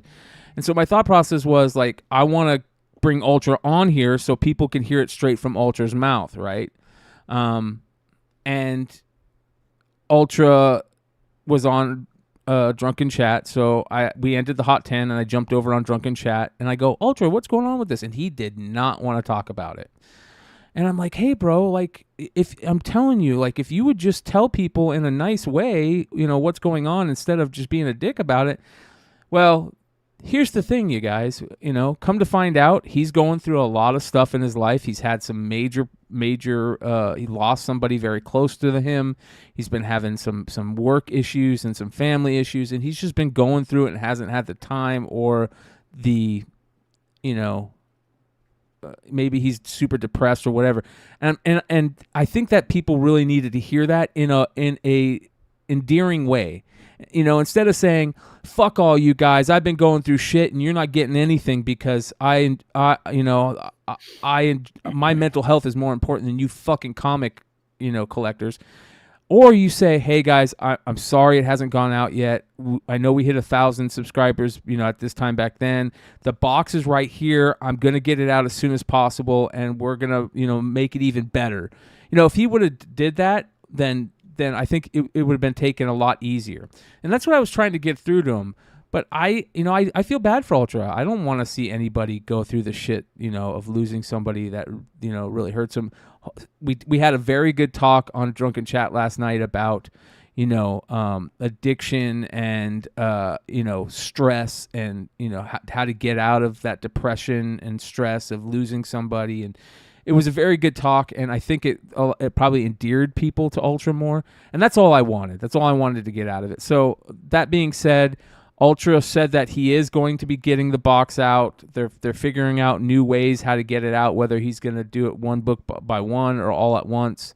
I think that he should just continue to do the way he said he was going to do it, give it out all at once to one lucky subscriber. You know, I think that people would, you know, really would rather see that. But however he does it is his choice. I'm just glad to see that, or I'm glad that he was able to kind of talk a little bit more about it without coming off as a dickhead, which Ultra can do, but sometimes even when he's joking. A lot of people don't realize Ultra's joking when he's joking. So we'll see what happens. But that being said, no reason to bring him on Drama Alert this week. I think he's got it figured out. And for everybody out there that's asking about the Ultra box and stuff, it is going to be given away. I don't see Ultra not giving away that box, and he's just going through some shit right now. So we'll see how that plays out. That being said, yeah. Stein pack versus Ultra box, who wins? That's like apples and oranges, man. Yeah. Like, I mean, you're talking about like stuff that like people have sent to him versus like what Stein is curating himself. Yes. So yeah. I think a better comparison would be Stein packs versus international Josh's packs, right? Yeah. Well, you know, it is what it is. There's pluses and minuses with everything, you know. Some people do well, some people don't, including, you know, with stuff like that, with dealing with stress and dealing with depression and, you know, dealing with all that craziness. Some people do well with it, some people don't. Some people do well with selling on Whatnot Slab, or some people don't do well by selling on Whatnot Slab Mayhem Weekend. Some people do well selling on Slab Mayhem Weekend, like our boy Big Clutch, who said he had 209 viewers on Friday for his Slab Mayhem. Let's take a look. Big Clutch. Today, Whatnot Slab Mayhem, 2 p.m. Pacific time. We got an awesome show with a ton of cool slabs. Giveaways. We've got Outcast #1 cast signed book. We've got Die #1 signed by Robert Kirkman. Oh, man. Giveaway Firepower #1 free comic book day signed by Robert Kirkman. What is going on? Then also free comic book day Invisible #1 signed by Robert and Corey. These are just the giveaways. Come see what we've got. Amazing slabs. 2 p.m. Pacific. Link in bio. Check it. So he did well, but here's the thing, man. To me, and this is another thing that we've said. I think the people that do really well on Whatnot that aren't part of the quote-unquote golden circle, they do really well because they have these things in common. One, they're likable, you know, on camera, or their voice, they're likable, they're charismatic, right? You know, they don't come off as complete assholes. And two, they have great inventory, right? They're not just selling new retailer variants that they're trading, you know, everybody's giving 10 away to each somebody and they get 10 from 5 other people. You know, there's people like Big Clutch, Wanted Comics, A&Z, who else? You know, Rage Theo, that are selling great JJ's, John Jesperson. Like they sell great product, new stuff, old stuff, slab stuff, rare stuff. You know, when you tune into their stuff, their shows, you're not just going to see the same old retailer exclusives that 10 different other whatnot sellers are selling. You're going to see crazy stuff like Clutch was just showing. Did you see Clutch's comment, Brian? What did he say? Selling. He said, A&Z did a raid into my sale. It was pretty good, but agree it was a mess with lots of shows got screwed by timing. Yeah. A&Z's another great seller on Whatnot. I'm a big fan of A&Z Comics. I would love to get, I think it's Ollie, right? Is that the owner of A&Z? I would love to get Ollie on the show. He seems like a really, really good guy.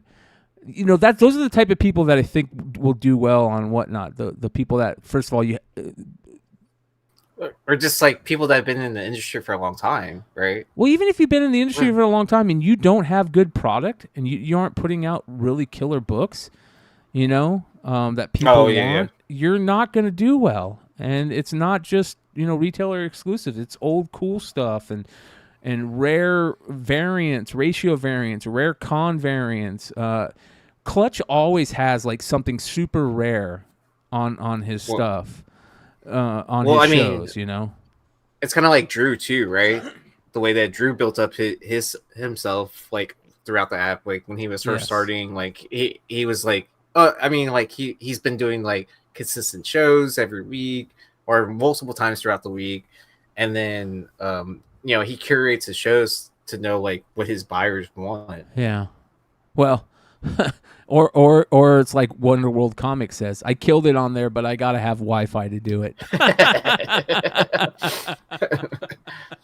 Dennis, it was really me like making sure you wouldn't get Wi-Fi on your specific station. So Rob Liefeld does well on there too. I got to give it up to Dennis. I got to give it up to Dennis because the CBCS slab is a better slab than CGC. Yes, even though CGC carries more weight. Yes. On the secondary market, like if you guys like hold the CBC slab and compare it to a CGC, I mean, you'll see what I'm talking about. You know what I mean? It's just for security also. Like I can bust open a new CGC slab very easily with Bryan. See me do it one hand. Yep. You know, weren't you talking about that on the side? How you can just kind of like pop it open? Yeah, I can pop it open with one hand. It's easy. The CBCS slabs, man, it's like if you were worried about somebody swapping out a book and taking a book out and putting it in, like that's not the slab to do it. Uniform 13 says McClay and Hood quick eBay live vote. Is it garbage? Did you see eBay live at all? I haven't even seen it, so I don't know. Have you seen it, Nate? What, just eBay Live in general? I have not. I really I've seen a few handful of shows because it's been going on and off again since NYCC. But there's always just one show at a time, right? Yeah, that's the problem. And so so I don't think we have a real gauge of what's going to happen on it because if you have 10,000 people in one show, of course it's going to do very well. But what happens when you have 10 sellers or 1,000 sellers all on at once? Like, there's not going to be. But I would say, at least with eBay, you know, if you did like 10 shows or 50 shows, you've got enough people that are on eBay that you can still have a lot of people in those rooms. Where Whatnot, you know, you bounce around. There's 2, there's 11, there's 17, there's 9. It's hard too with Whatnot because there's just so many. There are too many shows going at one time. Well, they're just getting their stuff. It's a beta, right? They're testing it out. They're building their framework, their back-end framework. Oh, yeah. Because because like when eBay first launched stuff live, you could see that like, okay, person's presenting whatever item, and then if I'm clicking buy it now on the thing, then it's just taking me to another page to their storefront on eBay. Yeah. So if you're really smart, you could always just look ahead to see what's going to come up next. pick up whatever deals But you have want. eBay, and then you end up having Fanatics. Oh yeah, You don't need Fanatics Whatnot. Fanatics starting live. I mean, Yeah. Yeah. Well, here's the interesting stuff as you guys see what Jesse and Big Clutch said. It's exactly what we know. We've all known. They're working beta right now. They're trying to test out their stuff. The logistics of how everything works. And Whatnot. That's what Whatnot is so great at. Like their app and how it works so well, and how inputting books is so easy, and how selling and buying is so easy. That's what's so great about Whatnot. It's not that way with eBay Live yet, and we're going to have to wait and see. I think about probably around San Diego time in the next couple months, I think we're going to be seeing a lot more eBay talk during San Diego. That might be, I'm hoping it's going to be a big rollout for them. I'll be in San Diego this year again, and I can't wait to be there. I can't wait to, if that happens and we do see that, to be on site to kind of document it. I think that will be the place. But didn't that change with Whatnot? Like, because I remember just watching shows at first, and people saying, "Hold on, give me time because I got to input a book." It wasn't until later on down the road that you could actually put everything like an Excel document, upload it, make it easier. So I've got to imagine if it took them 6 months to figure it out, it would take eBay 1/6 of that time to figure that out with the staff and the brains they have there.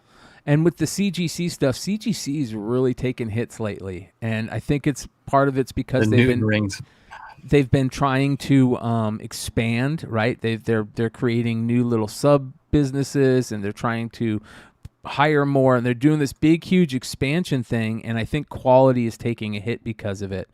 And here's the other thing: for the longest time, most of us that have been in this hobby have said that CBCS is the better quality grader. Their cases are better. Their grading eyes are better. They're held to a higher standard. They just never sell for more than a CGC case. And I understand it because CGC is the big dog on campus, but so is BGS and Beckett Grading Services 10 years ago. They were the preferred grader, even though PSA sold more. So we'll see how that plays out. But do you remember when Kia dropped off, though, right? Yeah. It's just like everything else. Like Kia's had a bad reputation for a long time. They were cheap. They're not good cars. It changes. It takes time, but it changes. But when it does change, it happens fast. And so if you're not on board, you kind of miss the train. So, and I know Joe is sitting there talking about it. And then Dennis has always been on here talking about CBCS and the quality. So yeah, I think Dennis. But see, I was judging it on their old slabs, and when I went on Kalen's show and I picked up some books at a good price, and I received the slab. I said, "Wait a minute, man! Like I think Dennis is fucking right about this, man. And if they do something a little bit different with their label, man, just and CGC is supposed to be sonically sealing their cases too. Like, I don't know how they're sealing them now, but it's not any better than what they used to be. It's maybe they do it that way so you can easily crack them open so you can send them back and CPR them, right? Hey, make it easy to open. That way they'll want to send it back. Yeah. You know what I mean? And try and get a regrade on it, but yeah. Well, man, I know I'm sending magazines to CBCS. That's for fucking sure, because they're cheap. I don't know if you guys do this, but if I look at auctions sometimes, same with cards and comics, I'll look for BGS, and I'll look for the player I want or the card I want, and I know I can get it cheaper, and I have no problem getting it cheaper. And then if I, especially after going to the show in Houston for the PSA, and they're like, if you want to submit it back to us, we'll see what grade it has, and we'll let you know if we can slab it the same grade. And I'll take the CBS or CBCS. I'd much rather get, if there's a book that I just want to have, whatever it is. Yeah. If I get a cheaper slab, I still got a nice slab, I'll pay cheaper for it all day long. Now, don't get me wrong, and I'm going to be talking out of both ends of my mouth. If I go scoop up a book out of a bin and I know it's a monster, I'm sending it to CGC, because if my intent, I'm not a fan of it, but I know it commands a value. I'm sending it where it's going to have the best chance to sell at a premium. Not to say that a CBCS slab can't sell at a high high price, but just knowing the market, that's a fact.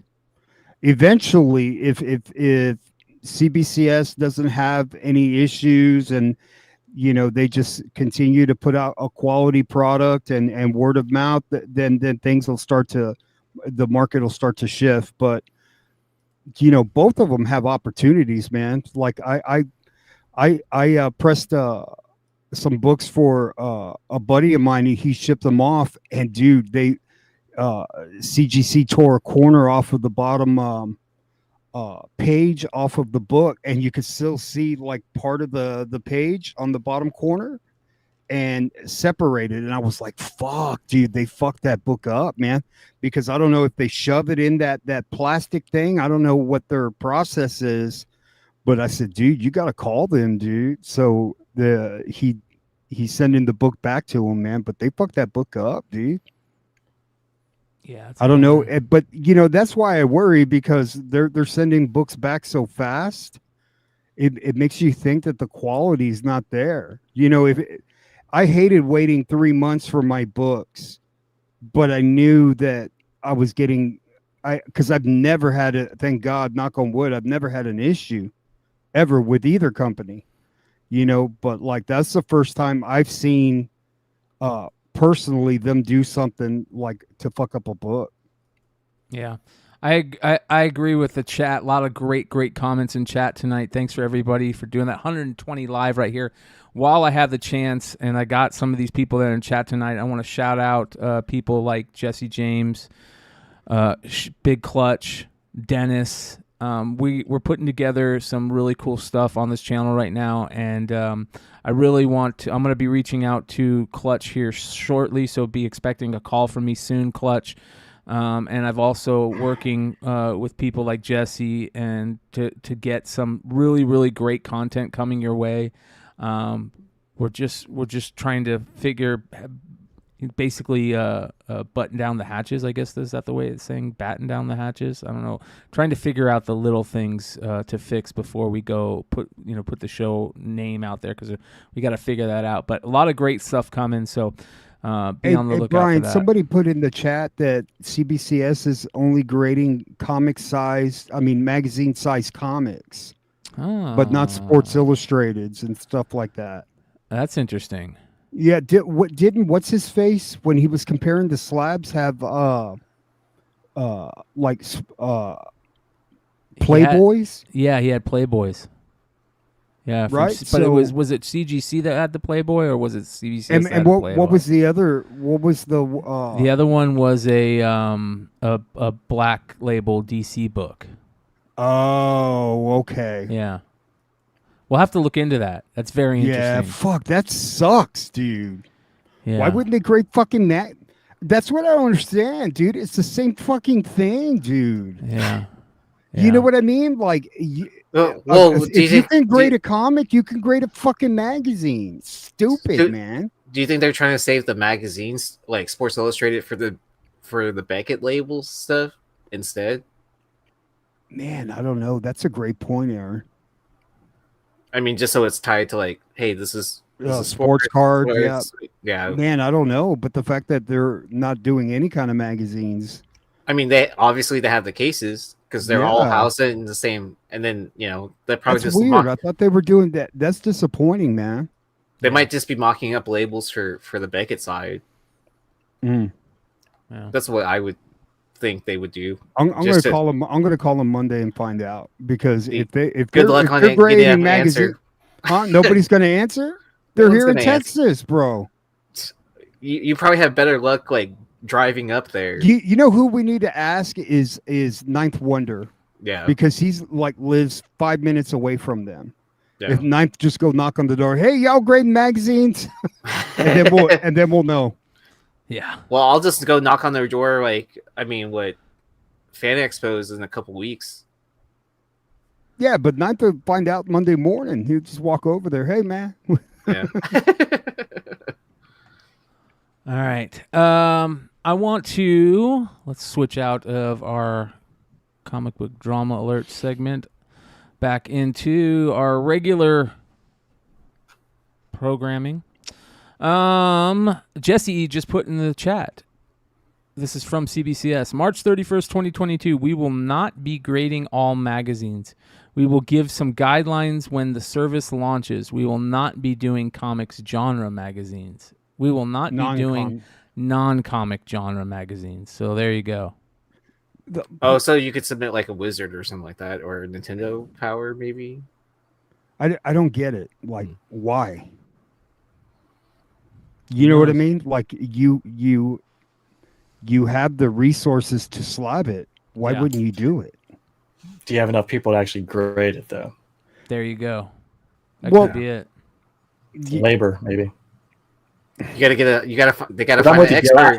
I'm with you. I would think if you have the opportunity, I would take anything and everything. Beckett's, just anything. Programs from playbills. I don't care what it is, but if you don't have enough people to actually do it, that's where you kind of run into it. But maybe they're trying to get to that point. They just need time. Fucking pussies. They just have to find the expert. So, like, when they list out their credentials of why they can grade this.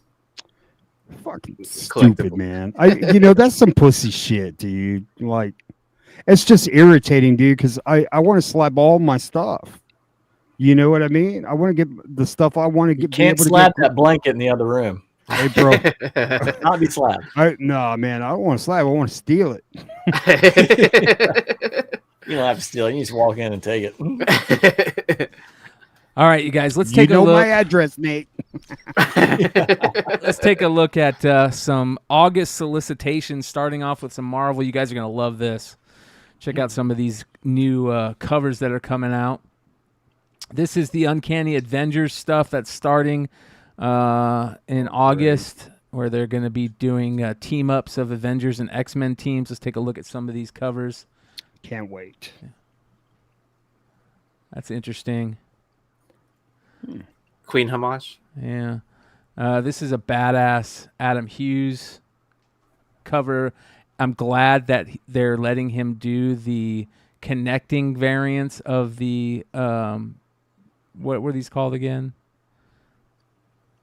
Those variants that he was doing. Oh, the Timeless Visions. Timeless. Yeah. These are those images, but like they're supposed to be seen all together, right? And that's cool. So I'm glad he's doing that. Like the mural that they have at the Marvel office. Yeah, exactly. This is really cool. This is the one we talked about a few weeks ago, where he's doing an homage to the Jim Lee cover. It's badass. So is it just on this title that is the connecting covers, or is it like across like 5 different titles? That's a great question. I don't know. I don't know. And then, of course, there's a Psylocke cover. That's not too bad. Immortal Thor. This is interesting because it has this. We get another Miss Minutes cover. So that's pretty cool. I've never seen a character that has so many appearances on just the cover and not inside the book. Yeah. Well, this Immortal Thor stuff is going to be Al Ewing doing his Immortal Hulk take on Thor, so that'll be interesting. Maybe be a good series out of that. It says here, in Norse myths, they called him Thunderer Vur. Has he been called and Lordi? The gods know him as Asgard's king, keeper of Mjolnir, hero of the tales. When injustice grips the earth and ancient powers bring down the sky, he fights for those who cannot. When the tale is done, we will know what that cost him. So, Immortal Thor #1, Al Ewing. This is badass, dude. Look at this. Look at that.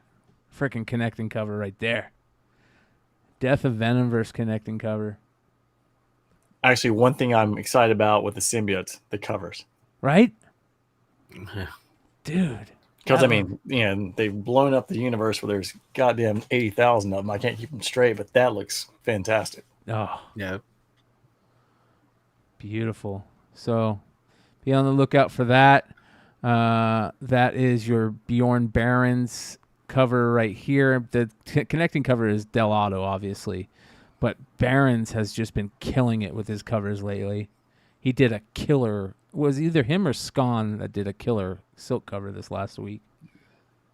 Man, I'm not a fan of the symbiote stuff lately, but Bjorn Barons is a badass. Here's Death of Venomverse number 2, the connecting variant. Here's some more great covers. Death of Venomverse stuff. Look at that. Jesus. I'd be cool if it wasn't just so played out. I'm getting tired of it. Look, Null's back. Death of Venomverse 5. He's on the covers. Let's see how that plays out. That's Marvel. That's what they do. Yeah. They play things out. Yep. Spider-Man. So they're bringing without Donny Cates, bro? Yeah. You got a Del Otto, Wolverine, and Spider-Man variant for the Spider-Man annual. Oh, bro, that's crap, dude. Yeah, I don't think that's that good. That's fucking trash, Yeah. dude. That sucks. The trade in the top of it makes it look bad. And then you've got the Invincible Iron Man annual. That's got a couple Now nice click covers. on that one. Click on that This one. one? Let me see the cover. Yeah. Massafera. This kills it, man. Yeah, dude. Like, why are they doing that? It's fucking stupid, man. It's the same graphic designer that did the deadbolts for CBCS's label. I mean, look how bad The rivets. that makes those like if they just put the contest of chaos there without this red block behind it, it would look good. But the red it makes block, it look like it's a $1 reprint book. Yes. You know what I mean? Oh, it that's does. true You're believers. right. Yeah. That's exactly what it looks like. Yeah. I gotta tell you too, nothing not to pick on Marvel, but it's bad enough you kind of have like that little, it's little things that kind of set you off. But I just don't remember like there being such a time where the books and the writing are just bad. Like there's just nothing to look forward to right now. I do like the X-Men, but a lot of the other titles are just not very good. Yeah. Check out this But one. what's gonna save the Marvel Universe? A tie-in. Oh God, it is summertime, isn't it? A big event. Well, we got the Ultimates coming back, so we're gonna have that with the Ultimate stuff. Marvel Age 1000. I like this cover, dude. Check that out. A good Greg Land cover. He's been putting out some trash lately. I like this one though. Marvel Age 1000. Here's another one. I love Marvel Age back in the day. Mm-hmm. So, massive commemorative issue includes contributions from some of the most storied creators in Marvel history, as well as a few surprises as the classic days of Marvel are explored in depth. JMS and Kari Andrews create the Marvel Universe in the backyard. Dan Slott and Mike Allred depict a crucial turning point for Captain Marvel. Rainbow Rowell and Marguerite Savage explore the blossoming relationship between Cyclops and Jean Grey. The original Human Torch finds his purpose thanks to Mark Waid and Alessandro Cappuccio. The Silver Surfer confronts Mephisto under the guidance of Steve McNiven and more. Plus, the Ultimate Marvel Value Stamp 1000. Who or what will it feature? That's kind of cool. I'm going to make sure to cut that one out. The value stamp. Yeah. The value stamp is the best part about this book. Yeah. Check this out. I don't know what that says. Look at this cover. Dark X-Men #1. Adam Hughes. I just don't like this. They should have cut it off here. Just don't like this. I like this. This is great. Do you think they like overdo it and make it look shitty in the background so the Virgin stands out better when they do a Virgin variant? That's a great question. You know, like Yeah. let's put all this garbage and trade all over it so it looks like shit. And then when the Virgin comes out, everybody, wow, it looks like a new cover. We'll make the Virgin the second print, and it'll be the 1 in 100. So you got to order a shitload of those too. This says, following the explosive events of Hellfire Gala, Madeline Pryor realizes the world needs the X-Men now more than ever.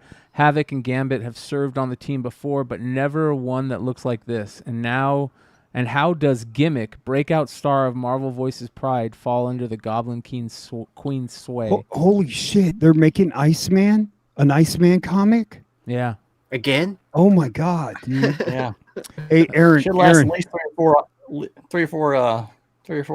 There's books. also a Miss Minutes cover for this one too that they're not showing. Oh man! Wow. Yeah. So. Holy shit! That's awesome, dude. Yeah. Man, Marvel finally got it right. You know what I mean? Children of the Vault looks interesting. Children of the Vault. It's gonna be. Did they call you for your expert advice, Joe? Man. Like, what are we doing here, guys? Like, I don't even see a story that I would want to read, bro.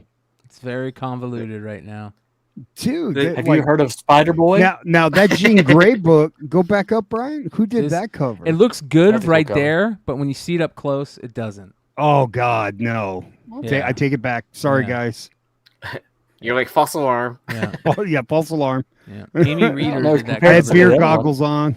You guys want to see some really good covers? Look at Oh, these, God, please. dude.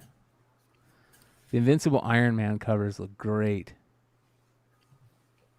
Just the coloring on the trade dress should have been changed, but look, I mean, these look good, Oh, that one looks great. right? Yeah. And wait until you see I think this. I like the first one better.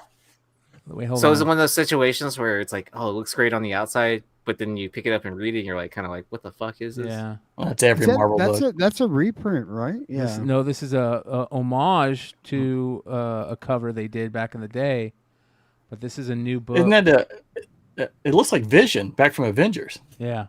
Oh yeah, it kind of does look like that. Yeah. It says here, Immortal X-Men number 14, cover by Mark Brooks, variant by Elizabeth Torque, and then a Quiet Council variant by Phil Noto. So That's Noto, dude. Come on. yeah, this is Noto right here. Kaka. Krakoa. You got it close. It's not Kaka. Dude, it's Krakoa. That's crap. This is the Elizabeth Torque variant. I like a lot. I like it a lot. And then, of course, the Mark Brooks. Mark Brooks never goes wrong on covers. It's always good. Joe, don't you insult Krakoa. When you get killed, that's your only way coming back. Mr. Longshort's got a new That's bubblegum Miss Marvel. cover to buy. So. Uh-oh. Oh, bubblegum. But, of course, the famous Frank Miller cover. There you guys go. Oh yeah. Fuck is that? Oh man, I gotta make sure I buy that you know right what? away. Was he fighting that the other Miller meth head signature. at the beginning of the show? Look at this, dude. Look at this awesome Ghost Rider cover right here. Barons. Dude, Ghost Rider every month has some cool Yes. covers. I agree, bro. I agree. And then they're doing some weird Ghost Rider Wolverine crossover. Crazy, dude. Yeah. Pretty cool. Check out this. Well, at least that's like a mashup cover, right? Uh-huh. You can make any Ghost Rider cover look good, dude. Yeah. I mean, but compared to Miller's, like you can't even tell that that's a mashup, right? Getting some weird Disney 100 books What the now. Oh my god, dude.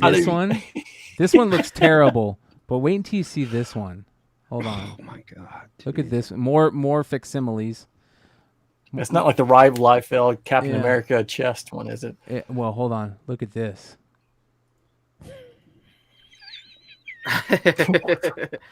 Did Greg Land actually do this one?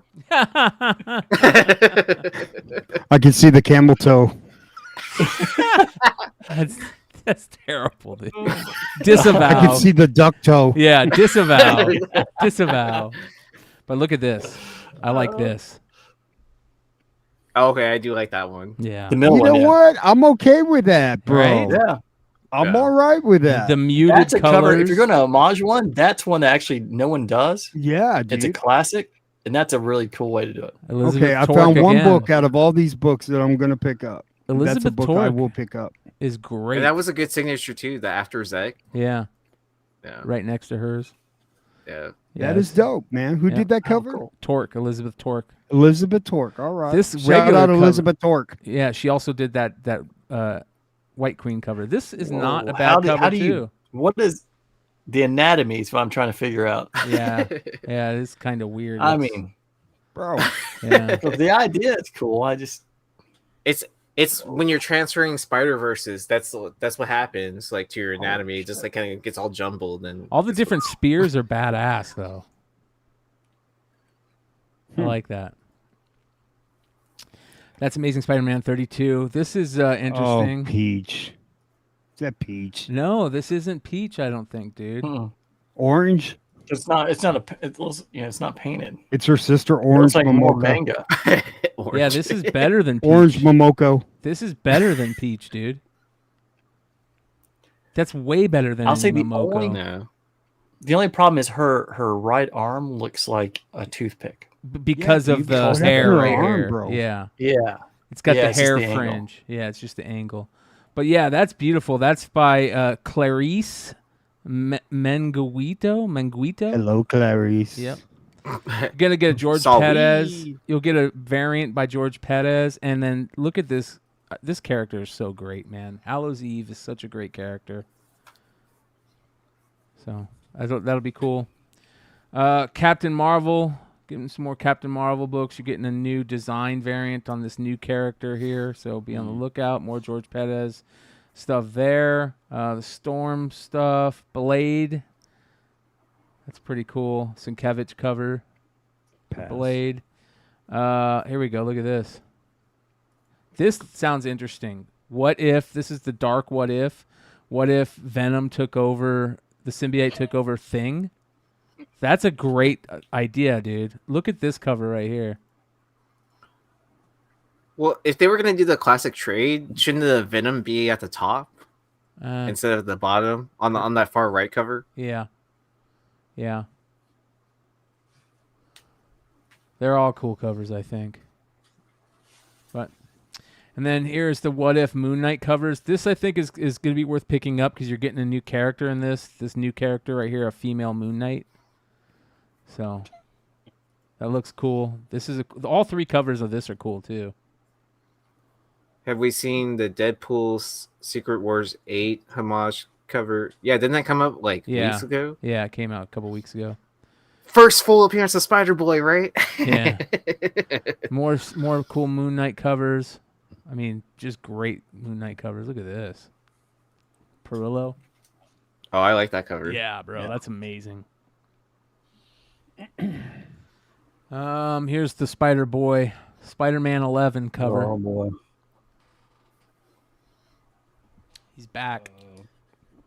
Oh, I hope someone remarks a Miles in that. Yeah. Or whatever spider character you want in that blank space. Red Goblin. This is actually a kind of cool Red Goblin cover by Ian Huck Lee. Oh, so Red Goblin's back? Yeah. I love how he's getting punched and like the symbiote is kind of like moving away from his face like that. Yeah. Misery, Cult of Carnage, Misery 4 of 5. That's a crazy cover. Sad that we just look at covers for the most part now. There's Venom with Doom. I don't know what you think of this. I don't like it, but I think people are going to flock to it.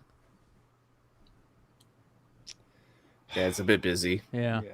Spider-Man India. Silk number 4. This is, look at this. Miles Morales Spider-Man number 9. Bro, that looks pretty dope. Dude. Right? That's cool. Yeah. That sword. That is awesome. Bro, that's a badass fucking cover, dude. Yeah. Is that Lobo's signature? Is it Lobo's? No, this is... No, it kind of looked like it. I was going to say, man. That book- Mateus Manahini. And then Miguel Mercado. Look at this, dude. Look at this whole cover. Tentacles. Oh, that looks good. There's going to be a Frank Miller cover to that. Yay. Groot. Warlock. Guardians. Black Panther. The Avengers. This Scarlet Witch issue. This character is going to be interesting. Look at click this. in the middle one. Look at this one. There's Lobos. Yeah, that one looks good, man. so cool that he's doing these covers for the big publisher. Big Two. Man, look how great this cover is. Holy cow. Right. It's nice and clean. It's not Yeah. over, it's just.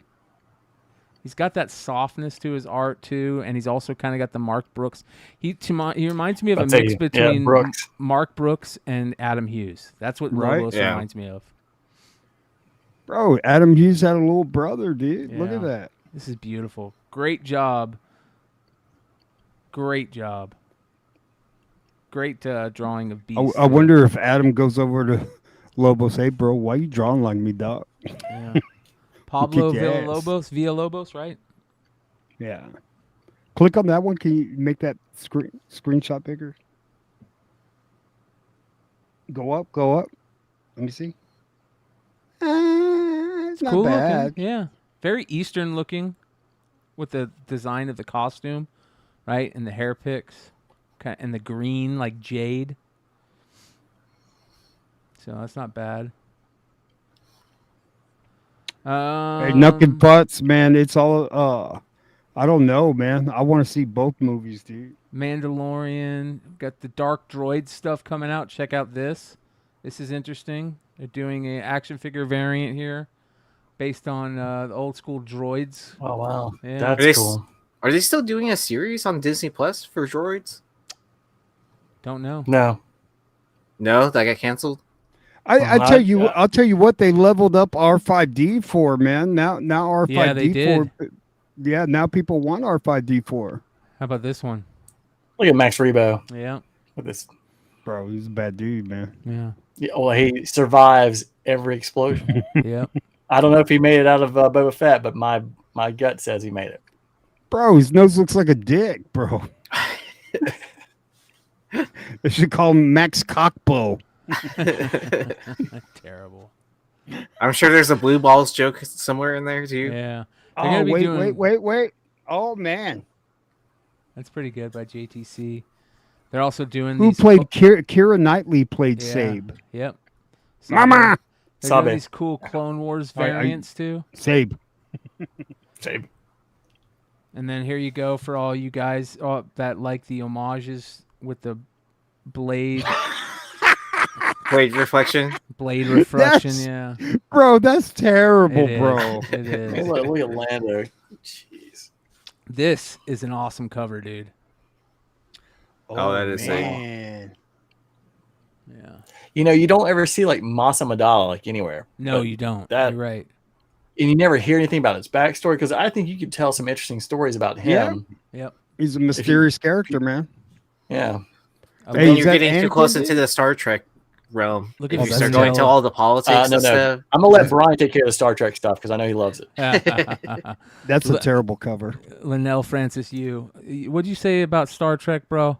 You bringing up Star Trek? Here we go. You have to talk to Bryan, or you have to talk to Yee. Yee's a Star Trek guy. Well, yeah, because if you're going deep into Star Wars politics, right? It's all about how they end up there. Is that not working? Why isn't this working? Let's see here. I don't know why, but I associate Star Trek with like Mork and Mindy, like Nanu. Whatever that is. The only Star Trek worth the shit was Wrath of Khan, dude. Part 2. When they put the thing in the ear.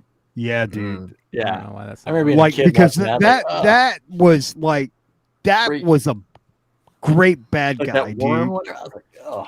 He wanted, dude, and you believed him too, dude. He wanted to kick the shit out of Kirk, dude. There's so many better Asajj Ventress covers than this one. I'll take any Asajj Ventress cover, bro. Yeah, she's a bad character. Yeah, she's cool. Look at this Dr. Afra cover too. That's a good Dr. Afra. See, this is who I like. Afra is not a sexualized female to me. Right. Like, you know what I mean? Whatever. Do you see the way she's holding that lantern, bro? I'm just playing. Aura Singh. It's cool to get Aura Singh covers. This is a she's cool Clone Wars variant. You know, she's actually in Phantom Menace for like 2 seconds. Yeah. Okay. Oh, during the pod racing thing, Yeah. right? Yeah. When they're going around, she's right there on the corner. That's it. If you don't catch it, that's it. Dude, Sebulba was one of my favorite characters, dude. Like when he was cheating and he dislodged Annie's with his feet, and then he starts laughing like. Like I got my Sebulba figure around here somewhere, bro. I mean, when you're playing Pod Racer, that's the best vehicle to choose, anyways, Yeah. right? Yeah. Into DC really quickly. Look at that Deadman cover, dude. Oh, that looks really cool. Yeah. It's badass. Then they're doing a lot of the Night Terror books, so look at this. DC doing Marvel homages. DC's been doing Marvel homages for like the last year anyways. I know, dude. I can't believe they're still doing it. Yeah. Are they trolling? Even the trade dress looks like it. If you're gonna do it, you gotta do it better than that. Well, it's what happens when you have what's his face? Casada go over. No, I'm just joking. He didn't end up there. Amazon. Yeah. Yeah. Oh, look at this. Let's see. You know, if James Gunn, does things right, like he can make Deadman like one of those characters that no one knows. I agree. Really popular. I agree, 100%. Man, Bro, James Gunn's gonna make fucking Plastic Man so fucking popular, dude. I can't wait for Marvel to start doing. Because it makes me feel like it's a carbon copy of me.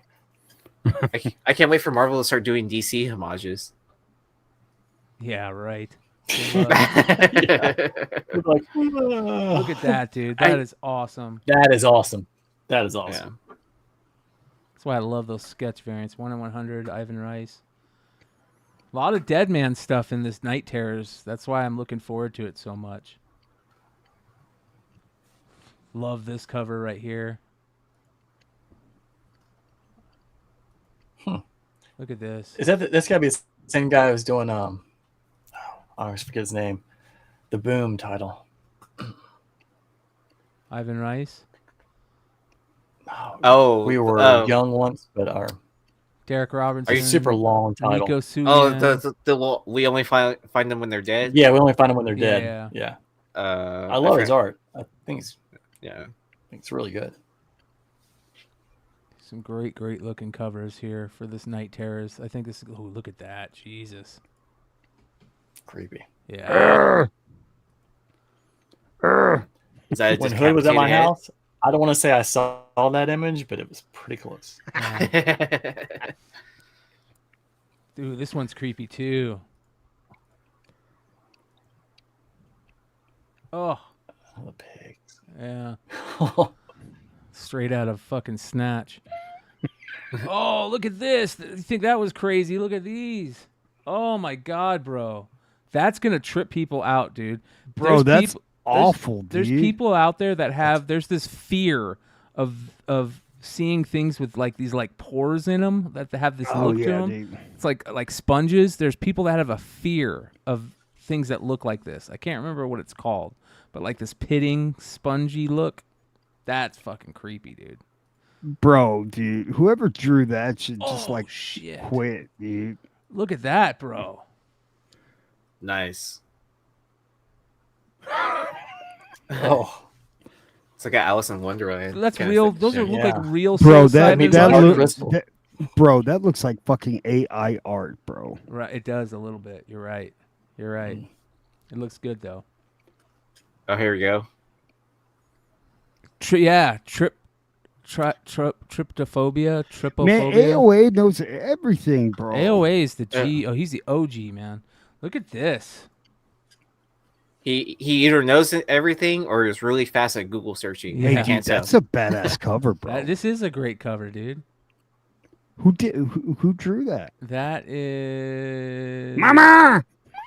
Jessica Fong, Lyrics or Jamie McKelvey. Oh man, they're all good. Great covers. DC's putting. Oh, look at this. Look at these Harley covers. Oh, that's creepy. Look at that. Love it. With the horse. Yeah. That's cool. Frizen. Yeah. That's pretty nice. Yeah. Looks good. Oh shit, dude. The King, Queen, Jack, Ace. If they do covers like that for oh dude. That would be a great set. Yeah. Man, some great covers. Look at this. Ooh, look at these Joker, ones. Jesus. Oh, bro. That's badass. That If that was a is. glow in the dark, dude. Oh, dude, the foil. Oh yeah. Fuck. Look at this one. Ryan Brown. Hey, that's not bad, dude. That's not bad. Ryan Brown without the E. He is amazing. Bro, So that's the really non-scummy good, dude. Ryan Brown. The non-scummy Ryan Brown. The good Ryan Brown. Dude, I was starting to worry about these are like the heat is coming up here, bro. Yeah. That's different, but that's not too bad. This is kind of creepy right here, dude. Here's Johnny. Yeah. Ooh. I don't know. That face reminds me of Department of Truth. Not that one. See, that looks like AI art also, dude. Man. Oh, look at this. That's a cool cover. Yeah. Yeah. Looks like an album cover. Dude, these are great covers. This Night Terror stuff is going to be good. Yeah.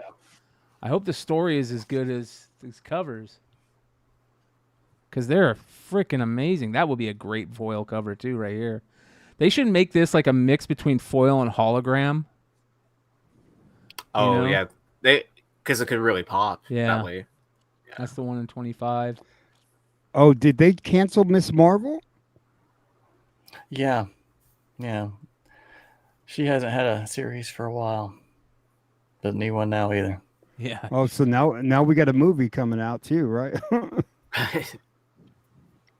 Flash ones. Ooh, look at this one. Oh no. That's cool. Oh God, that's creepy. Yeah. That one's cool. That's going to be a great foil cover. Go to the other one, Brian. The one on the right, the far one. Yeah, No, yeah, right there. Yeah. Ooh. That is weird. Is that the call? Yeah. It's just Bro. Nice. Shout out Longshort. We got it. We got a winner. This is Jay Lee. Yep. What What's that coming out of? She fucking that dude? What is going on there? Dang, dude. I think that's going to be recalled. Poor horses. What's the DC in horses?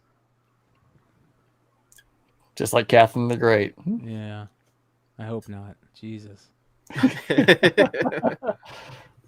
It's a pretty cool. Yeah. Black Adam. Hopefully they made a Bizarro cover. Ooh. That's sick. Not bad. All right, I'll be back. I'm going to go pick up a pizza. All right, brother. Yeah, I'd love a slice. Dude, That's just cool. come down here. Look at that. It'll probably be cool by the time you get here. Why don't you just favor it, Aaron? All the spiders. Favorite. Yeah, order it. Because it's like the pizza place is like 2 minutes away from my house. Like, Make them drive. I'm not going to This pay is why someone. they're in business. It's called delivery. I mean, I used to do that all the time. I'm not going to pay extra and pay a delivery fee too. Is that on top of Momoko? If this is Momoko, this is amazing. No, can't be Momoko. That's fucking awesome, dude. Oh, because if the delivery driver came here, then the dogs would go crazy. Oh, And okay. that would interrupt the podcast. No, you bring them on the show. Somebody check out this thing coming out of Wonder Woman's thing. Yeah. You know what this is? It's like, hey, have you ever heard of Tentacle? Man, these are some killer covers. Ooh, what is this? Whoa, the Sleepless Queen. That's gonna be a badass foil cover. You can already tell. Oh man, what is that? Is it a Zantana? Yeah. This is Zatanna. See, now that's interesting. What's that right one there. at the bottom? Is that her hand? That's her hands right there. Oh no, yeah. It's like some spider thing. That's creepy. That's Bro, good. the eyeballs are attacking her, dude. That's a 1 in 50. Ooh, this one's Ooh. interesting. Look at this. Dude, do you know how rare that 1 in 50 is going to be? Oh yeah. For Zatanna book, look at this. Man, they're killing it with their covers lately. Yeah. Jesus. Is that Punchline? Look at Yeah. What is this? Deathstroke. Ooh. Mama! It looks like Trisha Paytas.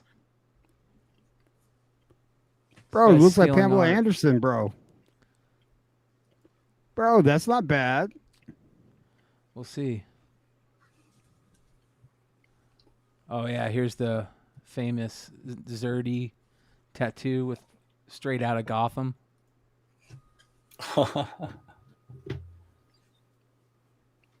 That's pretty badass. And then the Brian Bolin. Brian Bolin still kills it, dude. I don't know, dude. Wait, he's got a Wonder Woman cover coming out that's garbage. Are you serious? Oh, bro, it's bad. It is God really damn it. bad, yeah. Superman. Oh, go to that Hey, Superman. I know you guys go, may know, hey, but go up, just go to up. give you a heads up, This one right the here? Lakers, they lost. Nuggets are up 3-0. Good. Yeah, I know, man. Fucking This is Lakers, Jock. dude. That's a cool cover. Yeah. Simple. Acetate. It's easy. It looks like an acetate cover. Dark. Oh, look at that. Bjorn Barons. Wow. Do you know the characters that'd be really cool on some of these Night Terror covers would be the death metal characters. Yeah, that's what these are, I think. Ah. Look. Knights, Women of Metal. Man. Because like the one from Wonder Woman, and I can't remember the name, it looks like I feel like they took it from Warduke from Dungeons and Dragons. Yeah. Look how badass that is. That's good. Puppeteer. Yeah.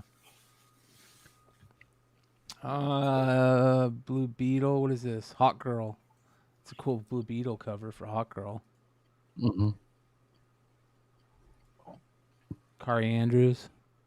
Wow. That's really Oh, is good. that a movie adaptation? It looks like it. Yeah, because you got the Karate Kid. Yeah. Doom Patrol. Oh, what's this? What is this? World's Finest Teen Titans. It's actually kind of cool. The idea is good. Yeah.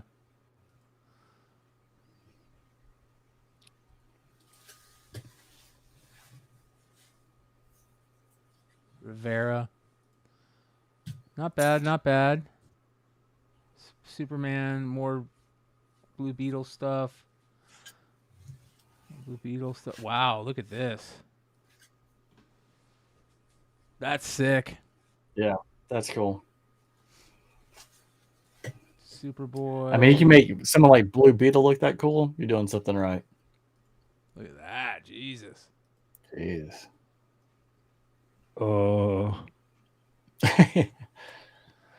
Yeah, that's a little scary. Let me tell you something.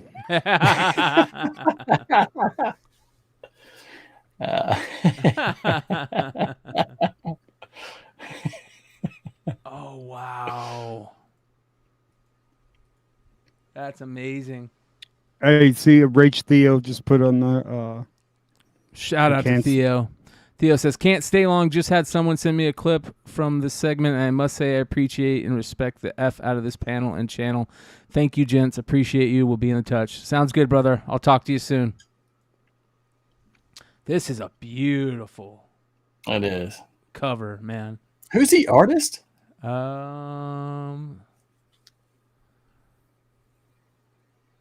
take a look. Is it Diodato? Just because I'm wondering if that's the variant, because it says that the 125. CJW. Oh, I can't believe I just did that, dude. Oh. God damn it, dude. Are you kidding me? Are you kidding me? Wow. Disavow.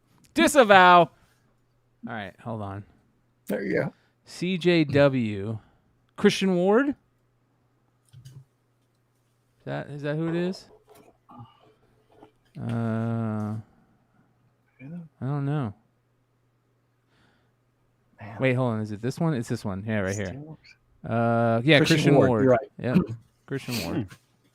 Yeah, very Open nice. to order. Very, very nice. That'll be a foil for sure.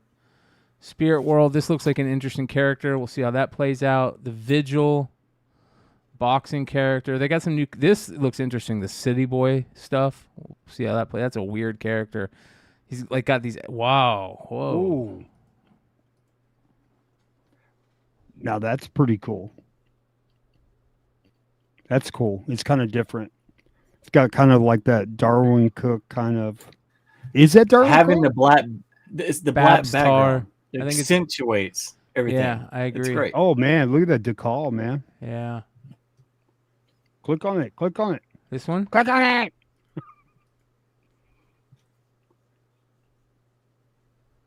All right. All right. That's art. Mama! So you take the same picture of himself. That's Sousa Micah.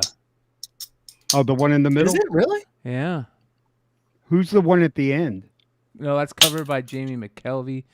Art by Jenny. It says art by Jenny Frizen, Sousa Micah, Tula Lote, Jeff DeCall, Joshua Swaby, Joel Jones, and more. Very. By Frank Choi. Babs Tar. there That's more who it covers? is. Babs Tar. So that's Babs Tar. This one.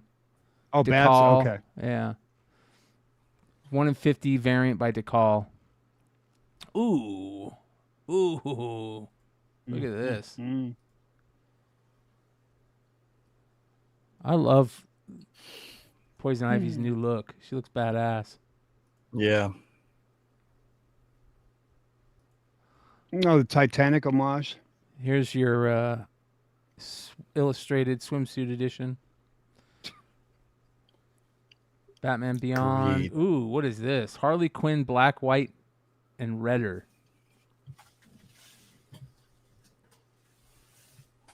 That's cool. It's very interesting. Open order. The Riddler. Batman White Knight presents Joker Generation. That's an interesting Joker cover. Oh, click on that one, Brian. This one right here in the middle? The middle one. Or Yeah. this one? It's Walt Simonson. Here's the one in the middle. Man, that looks trippy, dude. Yeah.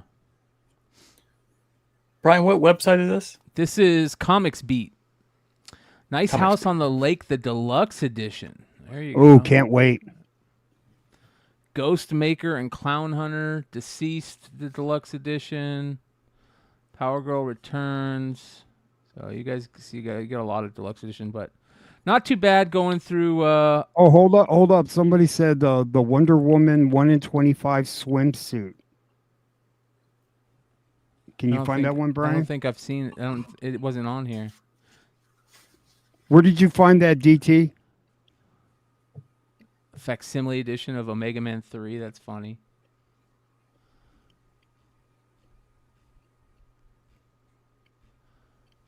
More facsimile stuff. Harley Quinn, iZombie. This is the swimsuit edition right here. Bro, was that Campbell at the top? Yeah, this is Campbell right here. Oh, man. Yeah. Yeah. That's cool as shit. Yeah, here you go. Oh, is that prison? Yeah. That's nice. Yeah. There you go, Hood. Oh, yeah. He's fucking hot, dude. They are fucking hot. How about, do you wear your mask at night? I keep forgetting Hood wasn't on when we went through this Yeah, earlier. Yeah. I wonder if the Wonder Woman 125 is the one we were talking about, like not Yara Flores, but the other chick hitting This like one? the right here. Yeah.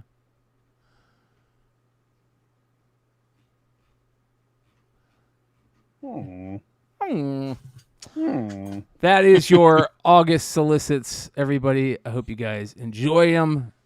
August is going to be a good month for comics. I have a feeling. Man, DC made a lot of covers, bro. Fuck. Yeah. Yeah. Bro, they're just... Another one. All right. I want to go and do a look in on some great IG art. I got some killer IG art for this week. All right. Check this out, Oh, you dude. said the art's not out, technically. Tell me what you think. Look at this sketch cover, dude. This is from Neville Grail Hunter Howard. said, I recently hosted 2 events for my Grail Hunters group. Mike Crome CGC submission and Jamie Johnson's signature event. One genius member had the foresight to merge the 2 events together to create this beautiful piece of work. Massive thanks to Mike Crome and Quick Draw 13 for making it happen. It's a really unique piece. That is a gorgeous cover. Sketch cover. Great piece. Look at this, dude. Shout out to Frank Cho. Just continues to kill it with these funny sketch covers. It's got, what's her name? Kitty Pryde phasing through the wall. Lockheed, where are you? Thump. Look at the back. That's a fucking... Dude, Frank Cho is awesome. Great stuff, Frank Cho. Look at this. Andy Duso comic art continuing to kill it with his cannabis covers. You got the Snoop Dogg as Dr. Ock with a joint in every one of his arms. No, Zombie, I'm from Texas, bro. Hold on, there's more. There is more. Look at this guitar, you guys. We've looked at this artist before. This is an amazing guitar. This is by Thorn Guitars, handmade. Look at how beautiful that is. And you can get a print of it.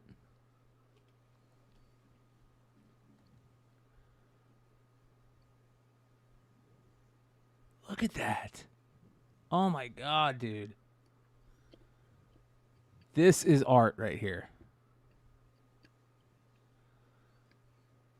Just the print is amazing. You don't even have to own the guitar. I'll just take the print.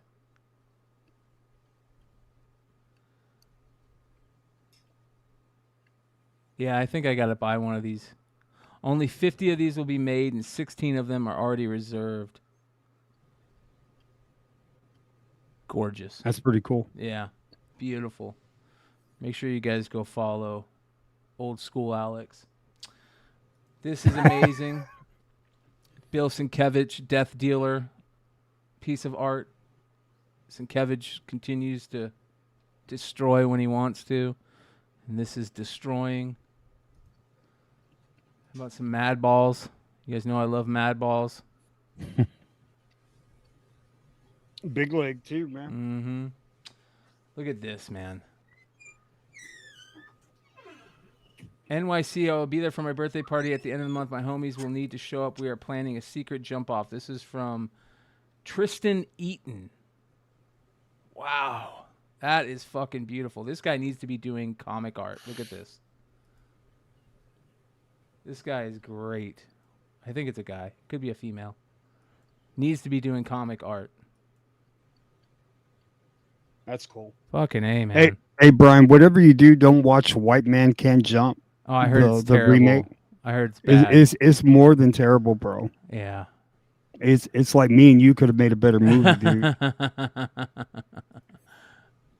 Man, I like this. This artist is amazing. So get some comic Oh, art look done. at that. Look at that. Yeah. Go up.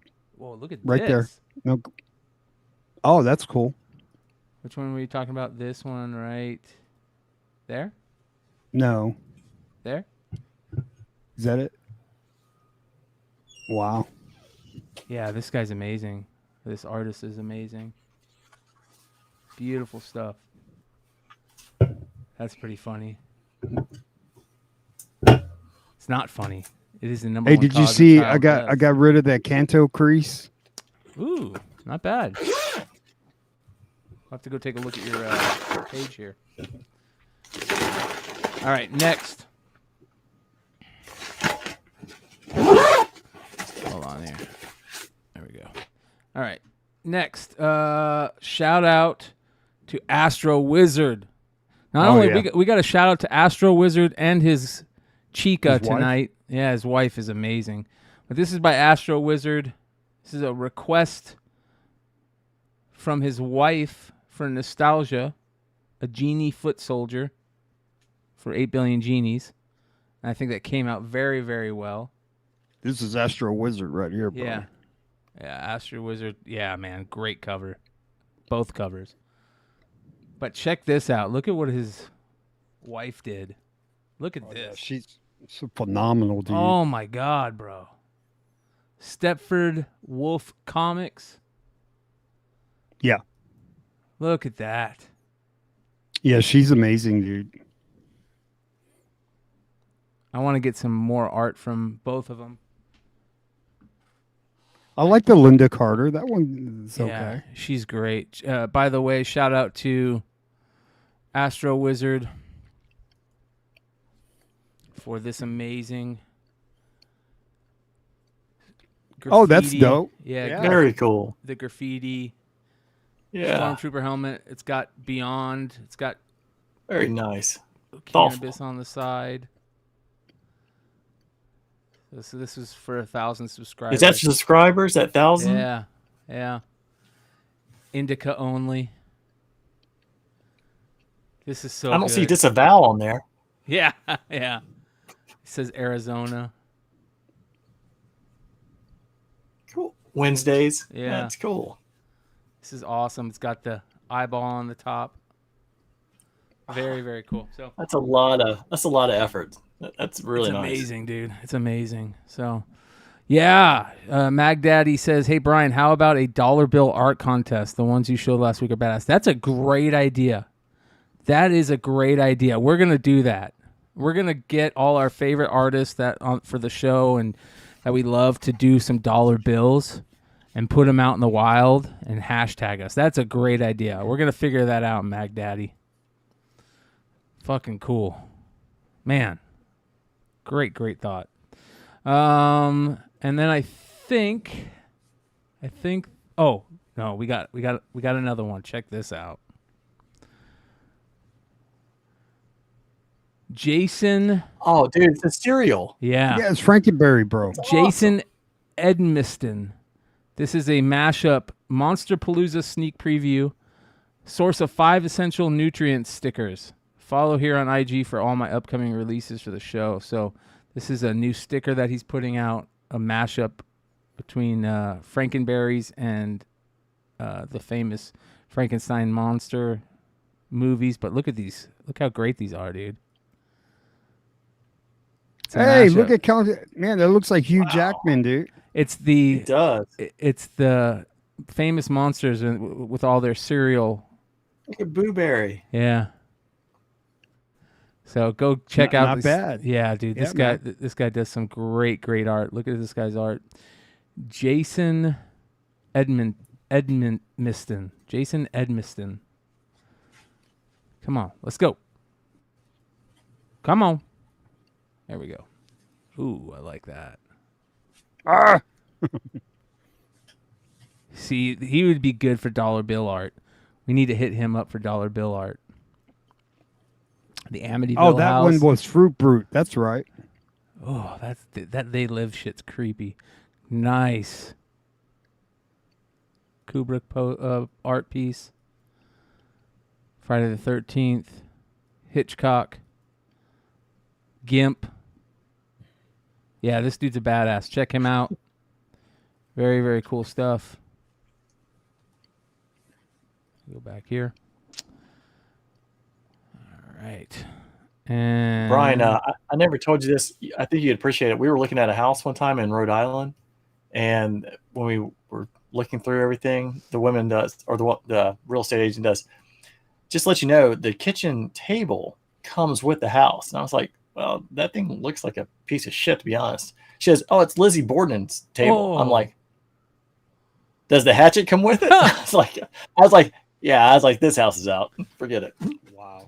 This is from Pizza Boy. Dawkin Nightmare. I just ate a slice, so I was backstage listening, but I was finished. I didn't want to eat on camera, so. This is from Dawkin Nightmare. Oh, that looks That's awesome. That's cool. Yeah, it reminds me a little bit of Art by Fitz. Speaking of Art by Fitz, I think we got some Art by Fitz coming up. Look at this. These are badass. God, what are they? I mean, like these are magnets, fridge magnets, but that are made. Wow. Yeah, I love that, man. Dude, you're crazy. I'm gonna get some of this. This is by BR1 monsters on IG. If you've ever had a bad trip, Yeah. this is what you see. How about some I'll pass. Garbage Pail Kids? Remember the McDonald's changeable toys? Oh yeah. Oh my gosh. Yeah. That was pretty Happy cool. Mel. Yeah. Mighty Mel. Look at this by Donnie B. Collectibles. He does great custom card art. And this is Daryl Hammond as Donald Trump card that he made. Shout out to our custom card makers out there, a.k.a. Hartman. Donnie B is one of the best. And then this was really Hartman's cool. got some good ones. Oh, yeah. Yeah. This is Apes Art did this really, really cool Krang That is brain in a awesome. jar, right? Look at this. Some That of is his, so cool. Bro, some of his Is it other... a functional jar too? Yeah, yeah. Where it's like a stash jar? Yeah. Look at Nice. this. He also makes these little things. These little cord.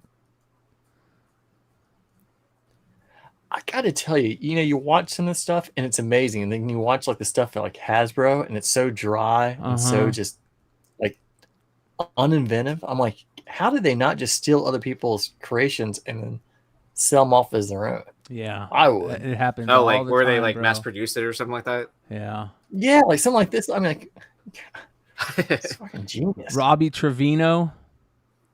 Absolutely beautiful. Reminds me of James Jean art. Gorgeous. Oh, toppings. I just went simple. I just went pepperoni pizza. Oh, it's For this- classic. Yeah, Can't go wrong. Can't go Exactly. I It's really would like a sliced D. Yeah, look at this cover. Ben Harvey. Beautiful. Vampirella cover. That is cool. Yeah. Vampirella has so many good covers. Yeah. Yeah. This is kind of cool. Steampunkish. Sandcastle art. Wow. Jesus. There's a mall in Arizona, Christown Mall. I think they're called Spectrum now. And they were famous because every Christmas they would have these huge sandcastles in the mall. And it was like the biggest deal to go see it every Christmas. Yeah, good How long stuff. do you think those take to build? Oh, for months, bro. Months. It's months. They spray them with like a glue spray type thing. Hmm. Yeah, this is a cool artist, Daisuke Samajima. These are hand-painted spherical canvases that depict 360-degree views of Japanese suburban landscapes. Jesus. I'm Right? surprised Google hasn't stopped them from I doing this. know. That's tricky. Right? It looks like Google Earth. Yeah. But better. Yeah. Yeah. So pretty cool. That is our art spotlight tonight. I think that's a good show tonight. Let's get into pickups and call it a night. 98 live till the end. Thanks, you guys. Hey, make sure you guys hit up the Discord. Drop any topic threads in there. If you guys there's an art thread in there too. If you guys see any cool artists, great idea, Mag Daddy. Go put that in the Discord. Remind us and put it in the Discord. Hit up the Discord, you guys. You guys will love it, and make sure you guys sub up if you're not already subbed up. Yee, you want to go first for pickups? Sure. So I don't have comics this week. I have all kinds of weird shit. So my uncle from that lives in a different state, he gave me a bunch of stuff that a bunch of coins. Because I apparently he's collecting coins now. So Silver? I got this like Hulk Marvel coin. Nice. Oh, that's cool. Yeah. Where did he get them, Yee? Just curious, He's a big buyer and seller on eBay. Mm-hmm. So that like just kind of here and there, just yeah. So I mean, he was big into like what was it? He was big into Pogs, sports cards, and a little bit of comics. I don't think he really sold comics online, but yeah. He gave me a couple of NGC coins as well, like this Batman one. Oh, cool. So it's the sister Those are company nice. of CGC and stuff like that. So for like, Christmas and birthdays and stuff like that, this Matrix coin. So it's pretty cool because the silver's not painted, and it's like the Keanu Reeves part is. Make sure you guys follow Uniform 13 on IG and on whatnot. I believe he does really cool coin and silver and gold sales now, which he's killing it at, from what I hear. Let's see.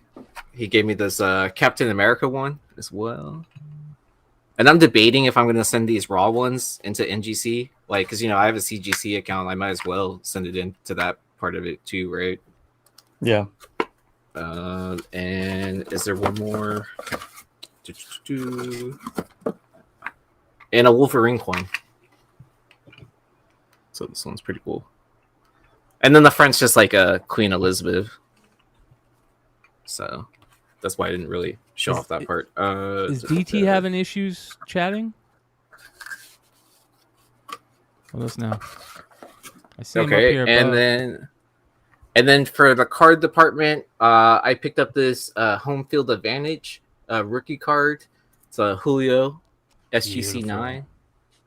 So I'm tell you what, I think Julio's are really cheap right now. Like, yeah, he's doing his sophomore slump all day, man. Yeah, his sophomore slump all day long. Like people lost faith and stuff like that. So I'm just like kind of like, all right, it's amazing. You can be a stud 1 minute, and next minute they hate you, and then I always loved them. They're right back at like. Yeah, I'm glad I sold my Anthony Volpe card right in time before like it started dipping like hard. Yeah. And then the last pickup, so it's a watch from Swatch. It's a John Michel watch. Yeah, so I thought this watch was really cool. It's like completely done in his art style. Like they teamed up with like the Met. And so I was like, oh, nice. A watch that's like not super bulky and that's gonna look weird on my wrist.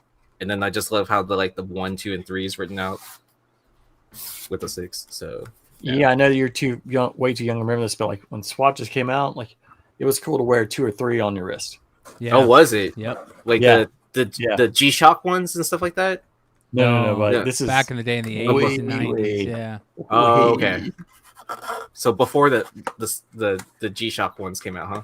Yeah. Because that was like what, the 90s was when that was really popular. Mm-hmm. Yeah, buddy. We're talking like 86. Okay, see, I was born in 86.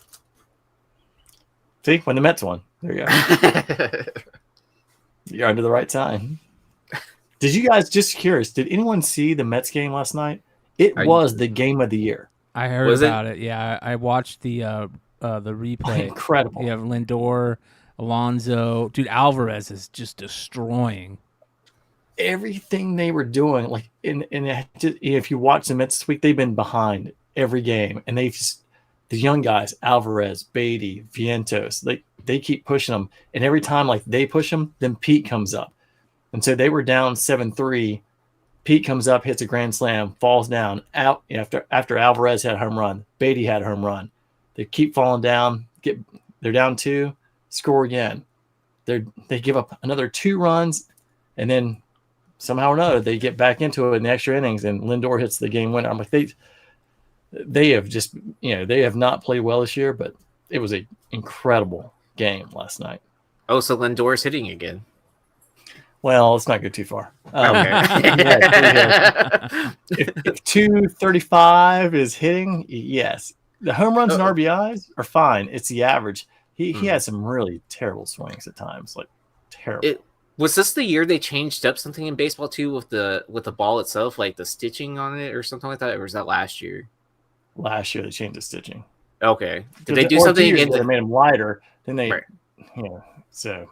And then there was a year they changed like the surface. They change it every year. They change it every year. Oh, okay. They just don't. It's not accentuate. They don't tell people. And then when it comes out, like 2 years ago, when the balls are going out of the ballpark and the pitchers complain they can't grasp the ball. Right. Because of the surface. I take the sticky stuff out, and it's just all hell breaks loose. Gotcha. Have you seen those like prototype designs for the new basketballs? No. It's like all like air holes. They're not square, are they? No, it's not square. Okay. But it's like it's the way it's supposed to bounce or something like that. And they used it last year for the dunk contest. Really? Yeah. But I mean, I know no one watched it because there was no one really big into it in the dunk contest, right? Like it was all last year's TV dunk clips. contest was the worst I've ever seen in my entire life. It was such a bad event. Like that's why the announcers were just so critical last year because it was brutal. It was so yeah. awful. So that's why they revealed the ball like right before that or something like that, and I think they used it for the first round or some shit like that. Okay. I don't know. I didn't really watch it either. I found out about the ball. I was like kind of like. I just think of like baseball, basketball, football. Like they're always experimental stuff. They probably try not to tell you. It's only if like the players and stuff like that come out and complain, or if like the announcer say something like. So so this new basketball doesn't even look like a basketball. It's like oh Lord, yeah. I mean, why should it? Right. Some scientists developed it, so yeah, and everyone's like, "Well, how's it gonna react like if you use this ball outdoors and stuff like that, or like what if like a rock gets into it, like." Because this is like air holes in it. It's weird. Yeah. Right. Oh. All right, Nate, you're up, brother. All right. So just got this. So I got in the, like for the JTC fans for Star Wars, I got in the Jabba from Sparkle City Comics. They had a easy and cheap on eBay, and I tried to get the Rancor at the same time. So if you have not gotten this, I think it's Star Wars 73. Oh, that's really cool. That's Cool. I mean, it's kind of hard. Yeah, I mean, I like it. It's cool. Kind of like with Jabba, but it's really hard to display. But it's neat if you grew up and you're collecting these, just because, like, hey, what would this have looked like if he was on the old card backs? This is why you get two, and then you flip the other one down. So and then you that's hold them up sideways. Yeah. Yeah, you're always ahead of me on this one. If I don't know if anyone's big on the Bad Batch, but if you are, they have one figure right now that just came out on the TVC line, which is Hunter. I just got him from Amazon. I want to say I ordered it probably about 3 weeks ago. I'm surprised it's already here, but it looks really good. Hopefully they get the rest of the Bad Batch on TVC. They've got them in Black Series. They actually. You have the first season that's already out, and then you have the new ones.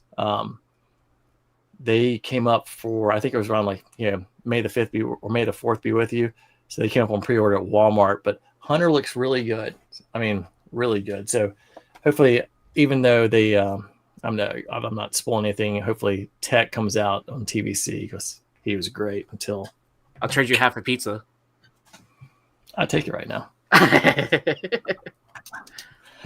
I thought this would be neat to show. In case no one's been to Galaxy's Edge, I actually went not last Sunday, but the Sunday before.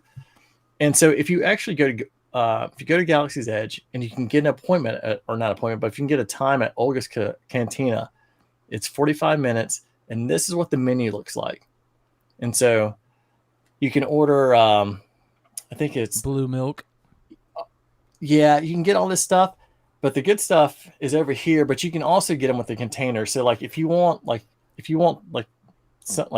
pork, for example, it's the one thing on here that is a glass that you can take home. You can just say, hey, can I just get that to go?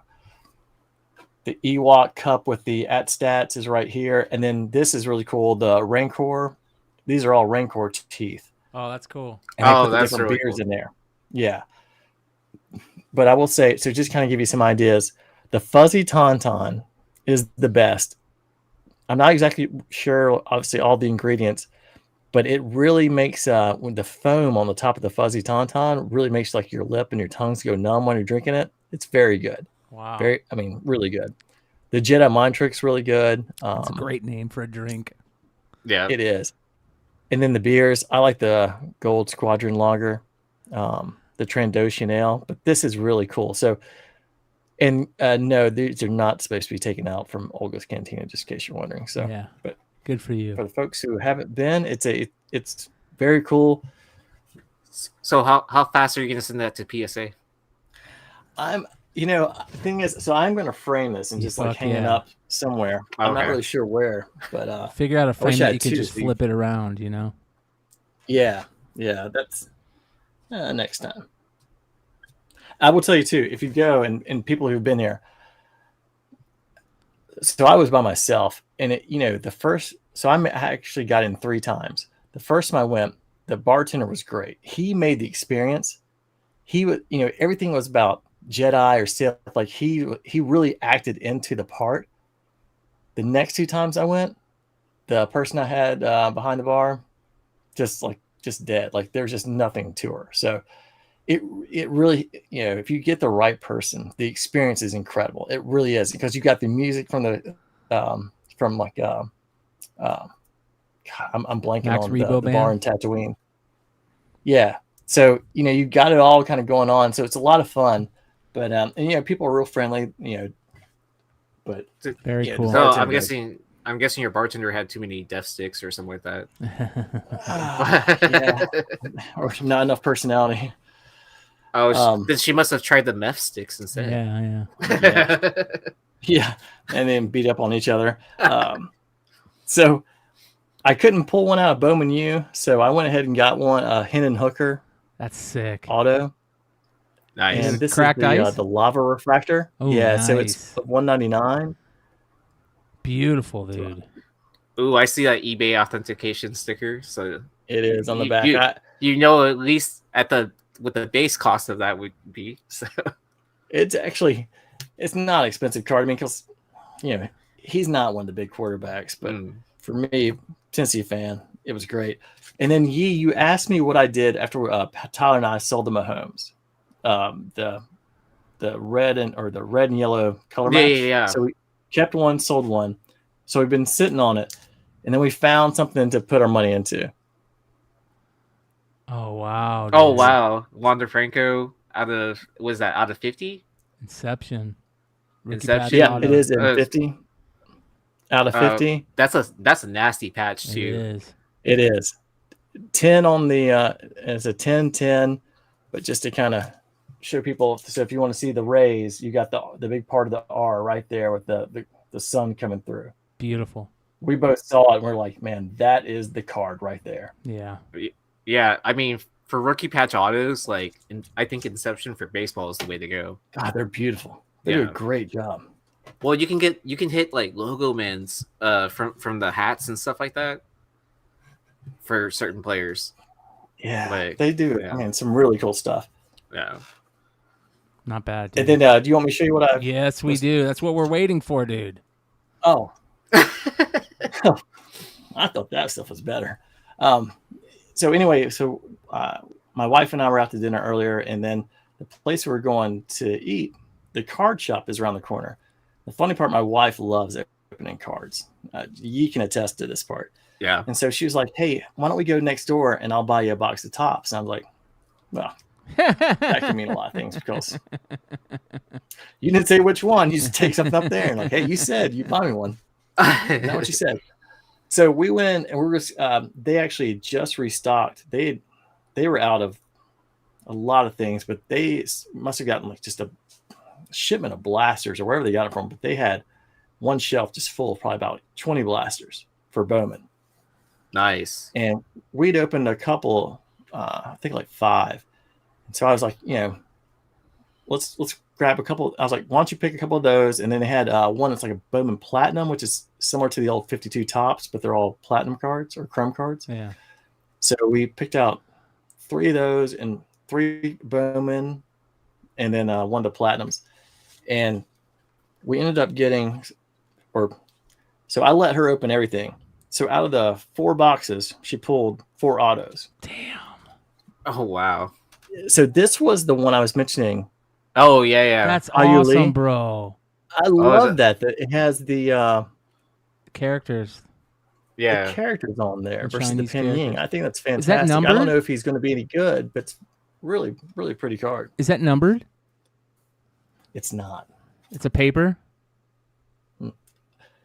It's not a paper, but it's not numbered. Chrome. It is chrome. That's beautiful, dude. All the ones I'm going to show you are chrome. Oh, you got all chrome. Nice. She hit all chrome autos. Jesus, man. And Retail is where it's at. Dude, you're right. You said it. You were right. I don't know who Randy DeJesus is, but he's got a horrible autograph. I mean, look at that. That is terrible, dude. But man, I can't believe that. And They didn't pay attention to the sign here. Is that Kumar Rocker? Seriously.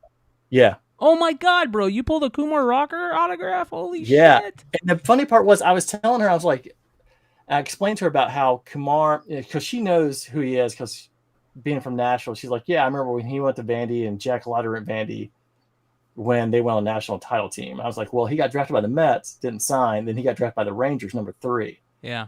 And he actually is playing until he just had his, got hurt because he's having Tommy John, but he was playing in my hometown in North Carolina. He's playing for the Hickory Crawdads. So I thought that was cool. Jesus. And then she pulled, again, another person I don't know, Lewin Diaz out of the platinum box. Dude, your wife has got the hot hand, bro. So she was not only, like, the funny part is like that stuff, like she pulled like a Drew Jones, Bowman Chrome, and just some other ones, and like she pulled some refractors, like of rookie cards under 100. Wow. And she was just like, it's not that Drew Jones super fat. Like, she was just really upset that she wasn't getting that. I'm like, I don't know what to tell you. I was like, good Lord. So I knew that they had the Trinity, the Leaf Trinity cards out, and I'd seen a card where Alvarez for the Mets and Kevin Parada for the Mets had dual signatures.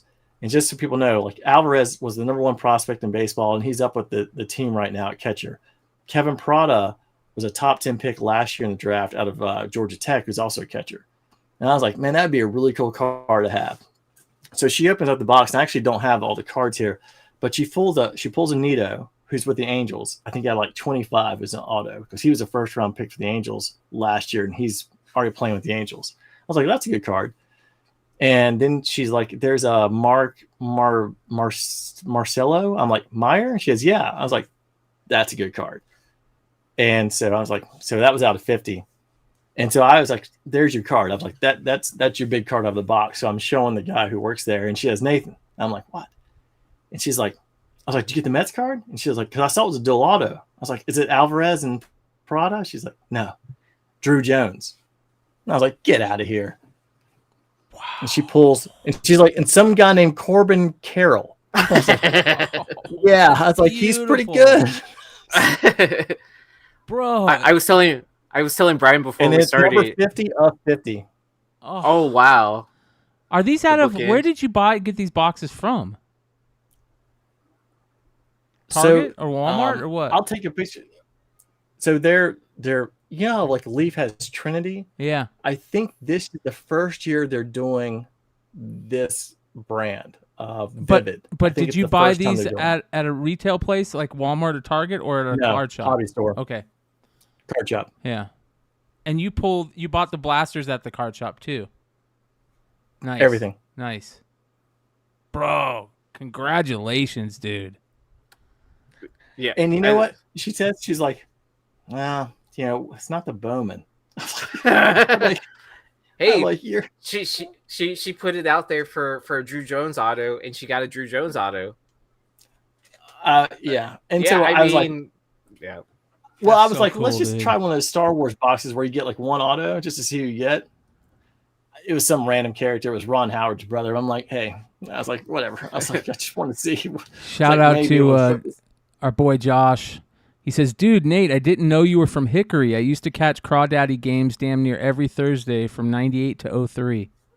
Oh, yeah, dude. Andrew McCutcheon. He's the best crawdad of all time. Yeah. Actually, my buddy, when they first started it when I was in high school, the crawdads were, I think it was 1992. My buddy Addison Fox was the mascot. And he actually made the Sporting News because he was a year younger. And when the baseball went on strike, they put on the cover, they said, baseball continues in small towns like Hickory, North Carolina. And it had a picture of him dressed as the mascot with his head off, just sitting on a bench like he's just done with the game. Wait, so the biggest irony of your dual auto, though, right, of the Vivid, the most colorful card I've seen in a very long time going to a colorblind person. Yep. So, Yeah, that's the way it works. None whatsoever. Yeah. By the way, but I was like, I told Ann too, I'm like, if you're gonna get the autos with Drew and Corbin, I'm like, if you're going to get a card number, either get 1 or get 50. I'm like, and he got number 50. Get the front of the end. Yep. Iman says, eBay Nate, 101. who is the Mets prospect? That would be Francisco Alvarez is the best Mets prospect. He's up now, though. Yeah, I was about to say, Just if you take came up. away Beatty, Vientos, I would say Mauricio at second, Yep. and then I would say Alex Ramirez at center field. Yeah. There you go. You guys, I have a whole monster box full of Bowman retail boxes opened. I opened them like I did the blasters, put and fill the whole monster box full of retail boxes. 12 retail boxes. 11 retail boxes fit in a monster box. So I've got 11 opened retail boxes and 1 open retail boxes sitting in a little 250 count one. And we're ready to go for those on Wednesday night. So Wednesday night we'll be going through that whole case. Let's cross our fingers that we have the luck that Nate's wife has. But she will open them for you. Like she would fly out there and open them. Well, yeah. This is what I don't want you to run into, like the rocker. You know, we're talking about like the lines. I know this is gonna be hard for people to see. They're very bad. But there are 2, like right here, 2 little lines that Bryan, you were talking about. Yeah. They're there. It's hard to see, but they're there. Like so, the quality. Like I hope if people pull things, they're clean cards, because there's nothing like you can do to clean that part up. It is what it is. Yeah, it's a bummer. But yeah, let us know how Kurt's car care products work. As- It does clean up those print lines and stuff like that. Yeah, as Chad Cave says. I don't know. That's what they advertise. But I was going to ask Bryan if he's used it yet. I haven't got my Kurt's card care thing in yet. I just ordered it, so I'm waiting for it. But Chad says 2-hour show, laughable. Yeah, it was supposed to be a 2-hour show. I was supposed to cook hamburgers at 8 my time, and it's now almost 10. So, yeah. That's why I ordered my pizza so late. I was like, oh shit, we're still Smart, on. smart. So like, yeah. I also want to remind everybody to you guys, if you guys want, you guys can jump into the Discord, the after show hangout. People have been utilizing that pretty well. So if you guys want to continue to utilize it, every show afterwards, 1 or 2 people will usually jump in there to chat. It gets up to like 10, 12 people sometimes. So jump in there if you guys are bored and you want to hang out after show and chat. I will not be there tonight because I'm going to go cook up some hamburgers. But that being said, thanks for hanging out with us, you guys. Tomorrow night we are off. Monday night we are off. Tuesday night we are back with Comic News Weekly on Comic Man Andy's channel. Wednesday night we'll be going through that Bowman monster box of unopened product. That's a couple thousand cards. And we'll also be talking about our market report. And, of course, Thursday night, a new Bogcast episode. Make sure you guys go watch last night's Bogcast episode, last Thursday's Bogcast episode. A lot of fun. We have a big, huge comedy report and some interesting stuff. Check it out. And don't miss the previous week's episode with Dinesh talking about movie making. That's a lot of fun. So, that being said, we'll see you guys soon. Adios.